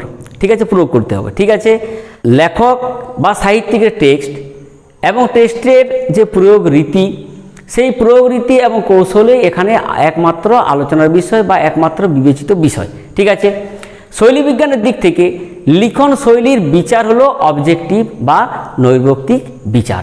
ঠিক আছে, সে সঙ্গে আরেকটি বিষয় মনে রাখতে হবে যে কোনো টেক্সট বা পাঠ্যবস্তুর গড়ার কথা হচ্ছে কি, ভাষা রীতি। ঠিক আছে, এই বিষয়গুলি শৈলী বিজ্ঞানের ক্ষেত্রে মনে রাখতে হয়। এরপর আমরা অন্য প্রসঙ্গে চলে যাচ্ছি, অর্থাৎ শৈলী বিজ্ঞান প্রসঙ্গে আছি। এরপর আমরা বলতে পারি যে চিন্তার পোশাক বা ড্রেস অফ থট বলতে কি বোঝায়, এখানে বিষয়টি উল্লেখ করা হয়েছে, তোমাদের পাঠ্য বইয়ে আছে। তাহলে চিন্তার পোশাক বলতে আমরা বুঝি যে কোনো টেক্সট বা পাঠ্যবস্তুর গড়ার কথা হচ্ছে ভাষা রীতি। ঠিক আছে, তো স্যামুয়েল উনি কি করলেন, এই ভাষা রীতিটিকেই বলেছেন চিন্তার পোশাক বা দ্য ড্রেস অফ থট, অর্থাৎ কোনো লেখক তার চিন্তা ভাবনাকে ভাষার মধ্যে দিয়েই সুন্দরভাবে সুসজ্জিত রূপে গড়ে তুলেন, সেই জন্য তাকে বলা হচ্ছে চিন্তার পোশাক। ঠিক আছে, এরপর আমরা আলোচনায় চলে যাচ্ছি যে স্টাইল বা শৈলীকে কয়টি ভাগে ভাগ করা হয় এবং সেগুলি কি কি। প্রথাগতভাবে স্টাইল বা শৈলীকে দুটি ভাগে ভাগ করা হয়। এই বিভাগগুলি হচ্ছে কি, এই বিভাগগুলি হচ্ছে এভালুয়েটিভ বা মূল্যায়ন ভিত্তিক, আরেকটি হচ্ছে ডেসক্রিপটিভ বা বর্ণনামূলক। ঠিক আছে, তাহলে মূল্যায়ন ভিত্তিক শৈলীটা কি, কোনো রচনায় শৈলীর বৈশিষ্ট্যসমূহের প্রকাশকে, বৈশিষ্ট্যসমূহ, সেই বৈশিষ্ট্যসমূহের প্রকাশকে বলা হয় মূল্যায়ন ভিত্তিক শৈলী। ঠিক আছে, যেমন বঙ্কিমচন্দ্রের লেখনীর সঙ্গে রবীন্দ্রনাথের লেখনীর এই যে লিখন শৈলীর পার্থক্য, বঙ্কিমচন্দ্র যে স্টাইলে লিখছেন রবীন্দ্রনাথ ঠাকুর কিন্তু সেই স্টাইলে লিখছেন না, এই যে পার্থক্য, এটাকে বলা হচ্ছে মূল্যায়ন ভিত্তিক শৈলী। আর তাহলে বর্ণনামূলক শৈলী কাকে বলা হচ্ছে না, বর্ণনামূলক শৈলী হচ্ছে কোনো লেখকের লেখার শৈলীর বিবরণ বা বর্ণনা হচ্ছে বর্ণনামূলক শৈলী। যেমন রবীন্দ্রনাথ ঠাকুরেরই লেখা চোখের বালি উপন্যাসের সঙ্গে শেষের কবিতা উপন্যাসের এই যে রীতিগত পার্থক্য বা শৈলীর যে পার্থক্য, এই বিষয়টাকে বলা হচ্ছে বর্ণনামূলক শৈলী। ঠিক আছে, এই প্রসঙ্গে আরও আলোচনার বিষয়ে চলে আসছে যে লাং বিষয়টা কি। এখানে মনে রাখবে ভাষাবিজ্ঞানের নাম যে ফেদিনান্দ দাস শ্বশুর, ইনি কি করেছেন, ধ্বনি, রূপ এবং শব্দাংশ, বাক্য ইত্যাদি ভাষার নানা উপাদান এবং তাদের পরস্পরের মধ্যে সম্পর্কের মূল সংবিধি, ভাষার মূল উপাদান এবং ভাষার মূল উপাদানগুলির পারস্পরিক সম্পর্কের এই যে জাল বিন্যাস, এই জাল বিন্যাসের নাম দিয়েছেন লাং। এই বিষয়টি কিন্তু একটু জটিল আছে, ভালো করে মনে রাখবে। বিষয়টি কিছুই না, অর্থাৎ শ্বশুর উনি ধ্বনি, রূপ এবং শব্দাংশ, বাক্য ইত্যাদিগুলির মধ্যে যে ভাষাগত উপাদান ইত্যাদি যে সংগঠন, ভাষাগুলির মধ্যে একটা সুসম্পর্ক রয়েছে, ঠিক আছে, এই উপাদানগুলিকে উনি বলছেন লাং। ঠিক আছে, এরপরে আলোচনা হচ্ছে যে পারল। প্রথমে লাং সম্পর্কে আলোচনা করলাম, এরপরে হচ্ছে পারল। পারল বিষয়টা কি? পারল হচ্ছে ভাষার নানা উপাদান এবং তাদের পারস্পরিক সম্পর্কের মূল যে সংবিধি, সেই সংবিধিকে মান্য করো ভাষা ব্যবহারের উপাদান নির্বাচন এবং প্রতিস্থাপনের মধ্য দিয়ে নিজস্ব একটি বিন্যাসের স্পষ্ট এবং প্রকট বাচন ক্রিয়া, এই বিষয়টিকে বলছেন পারল। ঠিক আছে, এরপর আমরা আলোচনা করতে পারি যে তাহলে শৈলীর গড়ার কথা কি। শৈলী যেহেতু পারলের এখতিয়ারে চলে আসছে, কেননা বহু বিন্যাসের সম্ভাবনার মধ্যে একটি সম্ভাবনাকে এখানে তুলে ধরা হচ্ছে। বহু বিন্যাসের বহু থেকে এক, ঠিক আছে, একটি সম্ভাবনাকে এখানে বেছে নেওয়া হচ্ছে, এই জন্য এটি হচ্ছে শৈলীর গড়ার কথা। এরপর আমরা আলোচনা করব যে আলংকারিক নির্বাচন বলতে আমরা কি বুঝি। শৈলী বিজ্ঞানের আলোচনায় স্পষ্টভাবে বোঝা যায় যে শৈলীর মূলে রয়েছে রচনাকারের নির্বাচন। ঠিক, কারণ কি, স্টাইল হলো প্রচলিত আদর্শ থেকে বিচ্যুতি, স্টাইল হলো এক ধরনের বিন্যাসের পুনরাবৃত্তি বা সমাহার, কিংবা বলা হচ্ছে যে স্টাইল হলো ব্যাকরণের সম্ভাবনার বিশেষ নিষ্কাশন। এই যে উক্তিগুলি করা হয়েছে স্টাইল সম্পর্কে, এই উক্তিগুলির মধ্যে সর্বত্রই কিন্তু যে কথাটি বলা হচ্ছে সেটা রচয়িতার নির্বাচনের প্রক্রিয়া, অর্থাৎ রচয়িতা যেভাবে নির্বাচন করছেন সেই প্রক্রিয়াটিকেই কিন্তু স্বীকৃতি দেওয়া হচ্ছে। ঠিক আছে, তাহলে যে মুহূর্তে রচনার পরিণামী প্রতিক্রিয়া সম্বন্ধে সচেতনতা তৈরি হয় তখনই এসে পড়ে নির্বাচনের প্রসঙ্গ। ঠিক আছে, ভাষাবিজ্ঞানী মিলিচ একেই বলেছেন আলংকারিক নির্বাচন। যেমন দেখো, চোখের ডাক্তার আর অক্ষি চিকিৎসক, এই দুটো শব্দ শুনলে কিন্তু মনে হতে পারে দুটোই তো সমার্থক, কিন্তু হুবহু সমার্থক নয়। দুটি শব্দ ব্যবহার দুরকম প্রতিক্রিয়া হয়। দুটি শব্দ ব্যবহার যখন করছি দু ধরনের প্রতিক্রিয়া হচ্ছে। ঠিক আছে, তাতে মাত্রাভেদ থাকে। তো নির্বাচন এই কারণে এত গুরুত্বপূর্ণ বিষয়। এখানে আরেকটি গুরুত্বপূর্ণ বিষয় সম্পর্কে আলোচনা করে যে শৈলী বিচারে সংখ্যাতত্ত্ব এত গুরুত্বপূর্ণ ভূমিকা পালন করে কেন। সংখ্যাতত্ত্ব শৈলী বিচারের ক্ষেত্রে, তাহলে বিষয়টি কি একটু দেখে নেওয়া যাক। দেখো, শৈলীর মূলে রয়েছে রচনাকারের নির্বাচন, এটা পূর্বে বলা হয়েছে। এই নির্বাচনেরও কিছু কিন্তু নিজস্বতা রয়েছে। কীরকম? দেখো, ভাষিক উপাদান ব্যবহারের পৌনঃপুনিকতা, অর্থাৎ বারবার ব্যবহার করা, ঠিক আছে, এবং প্রয়োগ বৈশিষ্ট্য এবং ক্ষেত্রের পার্থক্য লেখক ভেদে কিংবা ভিন্ন ভিন্ন সময়ে একই লেখকের লেখায় স্বাতন্ত্র্য ফুটে ওঠে। সত্যি তো, 18 বছর বয়সে কোনো লেখক যেভাবে একটি উপন্যাস লিখেছেন, উনি 40 বছর 50 বছর বয়সে কিন্তু আমরা দেখছি সেভাবে কিন্তু লিখছেন না, ওনার স্টাইল কিন্তু সম্পূর্ণ চেঞ্জ হয়ে গেছে বা উনি চেঞ্জ করেছেন। ঠিক আছে, তাহলে একই ব্যক্তির লেখার মধ্যে এই যে পার্থক্য, এই পার্থক্যটা কিন্তু পরিষ্কারভাবে লক্ষ্য করা যায়। এই যে স্বাতন্ত্র, এই স্বাতন্ত্র শৈলী বিচারে সংখ্যাতত্ত্ব বড় ভূমিকা পালন করে।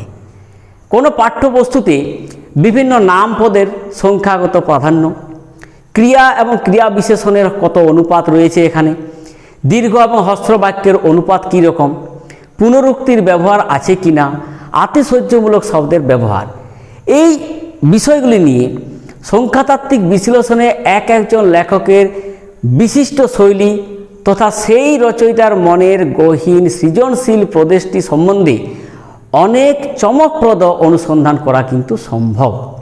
এখানে সংখ্যাতত্ত্বের ভূমিকা রয়েছে।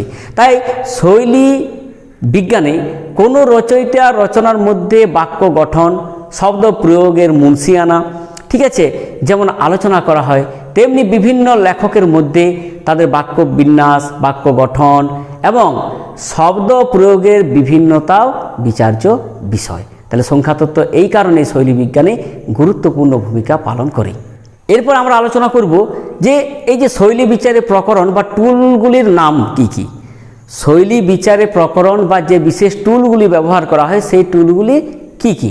শৈলী বিচারে যে টুলগুলি ব্যবহার করা হয় সেগুলো হচ্ছে ফরগ্রাউন্ডিং বা প্রমুখন, তারপর হচ্ছে ডেভিয়েশন অর্থাৎ বিচ্যুতি, প্যারালিলিজম অর্থাৎ সমান্তরালতা, কোড সুইচিং বা কোড বদল বা সংকেত বদল, এবং পলিফনি বা বহুস্বরতা বা বহুধ্বনিময়তা। ঠিক আছে, এরপর আমরা ফোরগ্রাউন্ডিং বা প্রমুখন বিষয়টা কি সে সম্পর্কে আলোচনা করি। কোনো রচয়িতা, ঠিক আছে, ভাষা আদর্শের হেরফের ঘটিয়ে বিচ্যুতির মাধ্যমে নিজের বক্তব্যকে স্পষ্ট করে তোলেন। কোনো একজন রচয়িতা ভাষা আদর্শের এই যে হেরফের ঘটালেন এবং হেরফের ঘটানোর পর এই বিচ্যুতির মাধ্যমেই নিজের যে বক্তব্য সেই বক্তব্যকে প্রতিষ্ঠা করলেন এবং স্পষ্ট করে তুললেন। প্রমুখন ও বিসারণ এই দুটি প্রযুক্তি কিন্তু পরস্পরের সম্পূরক। ঠিক আছে, এরপর বলা হচ্ছে বিচ্যুতি, ডেভিয়েশন যাকে বলা হচ্ছে। বিচ্যুতি কি? বাক্যের অধিগঠন এবং অধোগঠন। ঠিক আছে, এই দুই স্তরে কিন্তু বিচ্যুতি বা বিসারণ হতে পারে। শব্দগত, অন্বয়গত, তারপরে শব্দার্থগত এবং ব্যাকরণগত এই যে বিচ্যুতি, এই বিচ্যুতির সফল প্রয়োগে শৈলীর স্বাতন্ত্র্য গড়ে ওঠে। ঠিক আছে, এরপর আমরা চলে আসি সমান্তরলতা। তো সমান্তরলতার শৈলীর একটি বিশিষ্ট দিক। ঠিক আছে, এরপরে চলে আসছে কোড সুইচিং। কোড সুইচিং বা কোড বদল বা সংকেত বদল, এই বিষয়টি কি? একটি ভাষারীতির মধ্যে অন্য রীতির শব্দ বা বাক্যখণ্ড ব্যবহারকে কোড বদল বা সংকেত বদল বলা হয়। একটি ভাষারীতির মধ্যে কি করা হচ্ছে? অন্য ভাষারীতি থেকে শব্দ বা বাক্যখণ্ড ইত্যাদি ব্যবহার করা হচ্ছে, একে বলা হচ্ছে কোড বদল বা কোড সুইচিং। ঠিক আছে, ধরো বাংলা বলতে বলতে ইংরেজি শব্দ বা বাক্যখণ্ড ব্যবহার করছি আমরা অনেক সময়। ঠিক আছে, এক উপভাষায় কোনো একটা কথন বা একটা উক্তির মধ্যে অন্য উপভাষার একটা প্রয়োগ, রীতি প্রভৃতি সংমিশ্রণ ঘটে যাচ্ছে, একে আমরা বলছি কোড বদল। এরপরে চলে আসছে যে পলিফনি বা বহুস্বরতা বা বহুধ্বনিময়তা। এই বিষয়টা কি? উপন্যাস বা মহাকাব্য, উপন্যাস মহাকাব্য এবং অন্যান্য যে আখ্যান কাব্যগুলি রয়েছে আমাদের, সেগুলি বহু শ্রেণীর বহু বিচিত্র স্বভাবের আছে।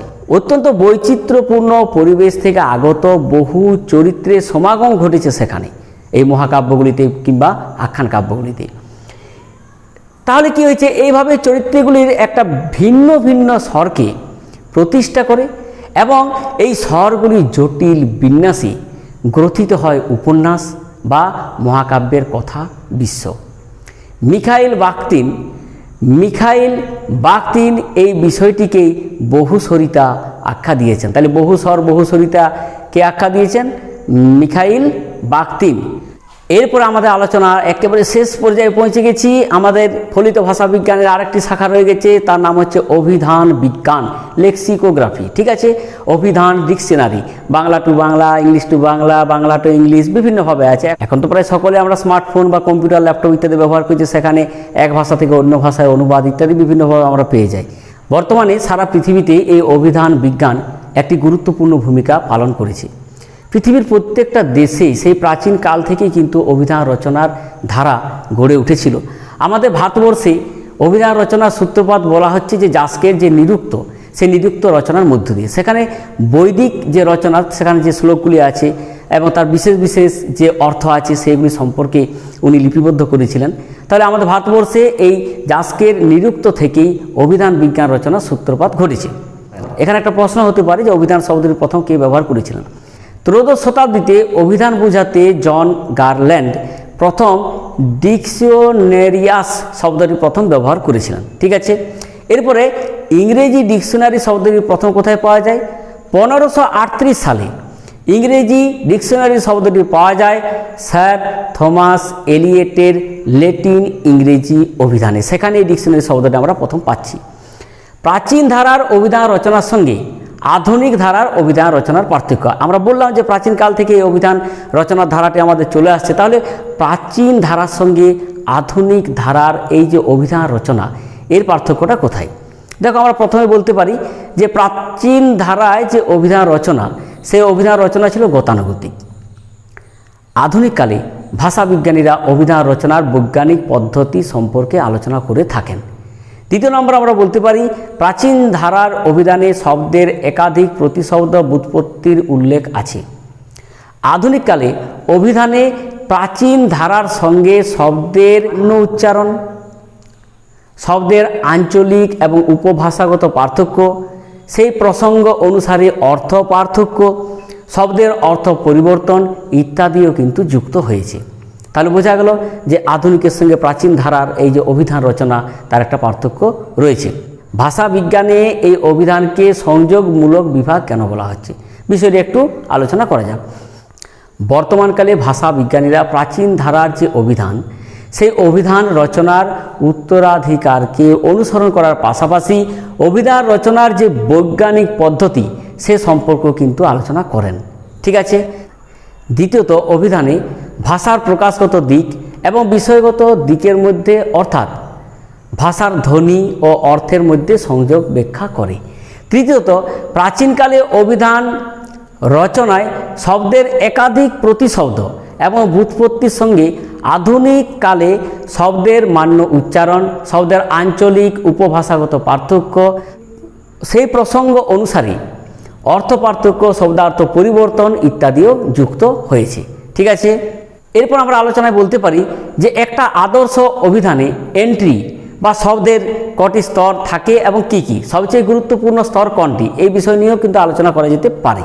দেখো, আদর্শ যে অভিধানের কথা বলা হচ্ছে, এই আদর্শ অভিধানে প্রতিটি এন্ট্রি বা শব্দের 3টি স্তর থাকে। এই 3টি স্তর কি কি? শব্দের গঠনগত স্তর, অন্বয়গত স্তর আর হচ্ছে বাগার্থগত স্তর। এই 3টি স্তর কিন্তু থাকে। ঠিক আছে। তো 3টি স্তরের মধ্যে অভিধানের দিক থেকে সবচেয়ে গুরুত্বপূর্ণ যে স্তর হচ্ছে সেটি হচ্ছে তৃতীয় স্তর, অর্থাৎ বাগার্থগত দিক। ঠিক আছে। এরপরে এসব দেখা যাক বিভিন্ন ধরনের অভিধান। বিভিন্ন ধরনের অভিধান বলতে আমরা কি বুঝি? দেখো, নানা ধরনের অভিধান আছে। তোমরা বই মেলাতে গেলে কিন্তু বিভিন্ন বই দোকানে দেখবে যে স্টল নিয়ে বসে আছে, অভিধানের বিভিন্ন রকম ভাগ তোমরা পাবে। লক্ষ্য করেছেন? প্রথমে আমরা চলে আসছি যে একভাষিক অভিধান।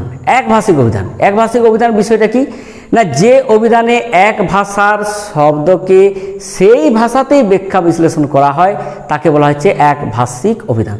যেমন বাংলা থেকে বাংলা, ইংরেজি থেকে ইংরেজি। তোমরা যাদের স্মার্টফোন আছে তারা নিশ্চয়ই দেখেছো যে Bengali to Bengali, English to English ইত্যাদি অভিধানগুলি রয়েছে। এটা হচ্ছে একভাষিক। দ্বিতীয় নম্বর আমরা বলতে পারি দ্বিভাষিক অভিধান। দ্বিভাষিক অভিধান কি? যে অভিধানে এক ভাষার শব্দ অন্য ভাষায় ব্যাখ্যা করা হয়, একটি ভাষার একটা শব্দ অন্য ভাষাতে ব্যাখ্যা বিশ্লেষণ করা হচ্ছে তাকে বলা হচ্ছে দ্বিভাষিক অভিধান। যেমন ধরো, বাংলা থেকে ইংরেজি, সংস্কৃত থেকে ইংরেজি, সংস্কৃত থেকে বাংলা ইত্যাদি ইত্যাদি। 3 নম্বর আমরা পাচ্ছি ইতিহাস ভিত্তিক অভিধান। ইতিহাস ভিত্তিক অভিধান বিষয়টি কি? যখন কোনো অভিধানে একটি শব্দের প্রথম প্রচলনের সময় প্রথমে সেই শব্দটির অর্থ কী ছিল, কিভাবে সেই শব্দটির বদল ঘটতে ঘটতে আজ আধুনিক অবস্থায় এসে পৌঁছালো, সাম্প্রতিককালে সেই শব্দটির অর্থ কী বা দাঁড়ালো। ঠিক আছে। এই বিষয়গুলি যে অভিধানে আলোচনা করা হয় সেই অভিধানকে আমরা বলছি ইতিহাস ভিত্তিক অভিধান। তাহলে একটা ইতিহাস ভিত্তিক অভিধানের নাম তোমাদের পাঠ্য বইয়ে দেওয়া আছে, সেটা হচ্ছে দ্য শার্টার অক্সফোর্ড ইংলিশ ডিকশনারি। ঠিক আছে। এরপর আরেকটি অভিধান আমরা পাচ্ছি, সেই অভিধানের নাম হচ্ছে বিষয় অভিধান। এই বিষয় অভিধান কি? যে অভিধানে কোনো একটা বিষয়ে নানান বিষয় যে অভিধানে সাজানো থাকে এবং সেই বিষয়গুলিকে ব্যাখ্যা করা হয় তাকে বলা হচ্ছে বিষয় অভিধান। যেমন ইতিহাস অভিধান, ইতিহাসের এই বিষয়গুলি সেখানে সুসজ্জিত করা আছে। অর্থনীতির অভিধান আমরা বলতে পারি, উদ্ভিদবিদ্যার অভিধান বলতে পারি। এই বিষয়গুলি হচ্ছে বিষয় অভিধান। ঠিক এছাড়াও আমরা বলতে পারি যে আমাদের ভারতবর্ষে যে অভিধান, প্রাচীনকাল থেকে অভিধান রচনার একটা ধারা দেখা যাচ্ছে। সেখানে আমরা বললাম যে যাস্কের নিরুক্তের কথা আমরা বললাম, সেখানে বৈদিক ভাষার ওই ব্যুৎপত্তিগত দিক বা বিশেষ বিশেষ অর্থ সেখানে আলোচনা করা হয়েছে। এর পরবর্তীকালে এই যে বৈদিক শব্দাবলী তার তালিকা কিন্তু একটা অভিধান। ঠিক আছে। তারপর আমরা পাবো অমর সিংহের রচিত অমর কোষ। অমর কোষ বা নাম লিঙ্গানু শাসন এই নামেও কিন্তু উল্লেখ করা হয়েছে। 19বিংশ শতাব্দীতে রাজা রাধাকান্ত দেবের পৃষ্ঠপোষকতায় শব্দকল্প দ্রুম নামে একটি অভিধান আমরা পাচ্ছি। এই অভিধানকে শুধু অভিধান বলা হয় না, এই অভিধানকে বলা হয় বিশ্বকোষ বিশেষ। ঠিক আছে। তাহলে পৃথিবীর প্রতিটা দেশেই কিন্তু এই অভিধান রচনার ধারা আমরা প্রাচীনকাল থেকে পাচ্ছি। তো যাই হোক প্রিয় ছাত্রছাত্রীরা, তোমাদের সুবিধার্থে ভিডিওটা হয়তো একটু বড় হয়েছে, কিন্তু আমাদের ভাষা প্রসঙ্গে দ্বিতীয় পর্বে যে ভাষা, তার প্রথম যে অধ্যায় ভাষাবিজ্ঞান ও তার বিভিন্ন শাখা সম্পর্কে একটি ভিডিওর মধ্যে আমরা রেখে দেওয়ার চেষ্টা করলাম। আশা করছি তোমাদের ভালো লেগেছে। ভালো লাগলে নিশ্চয়ই পরবর্তী ভিডিওর জন্য অপেক্ষা করো। আমরা শীঘ্রই ফিরে আসছি। সকলে ভালো থাকো, সুস্থ থাকো। সকলকে অনেক অনেক ধন্যবাদ।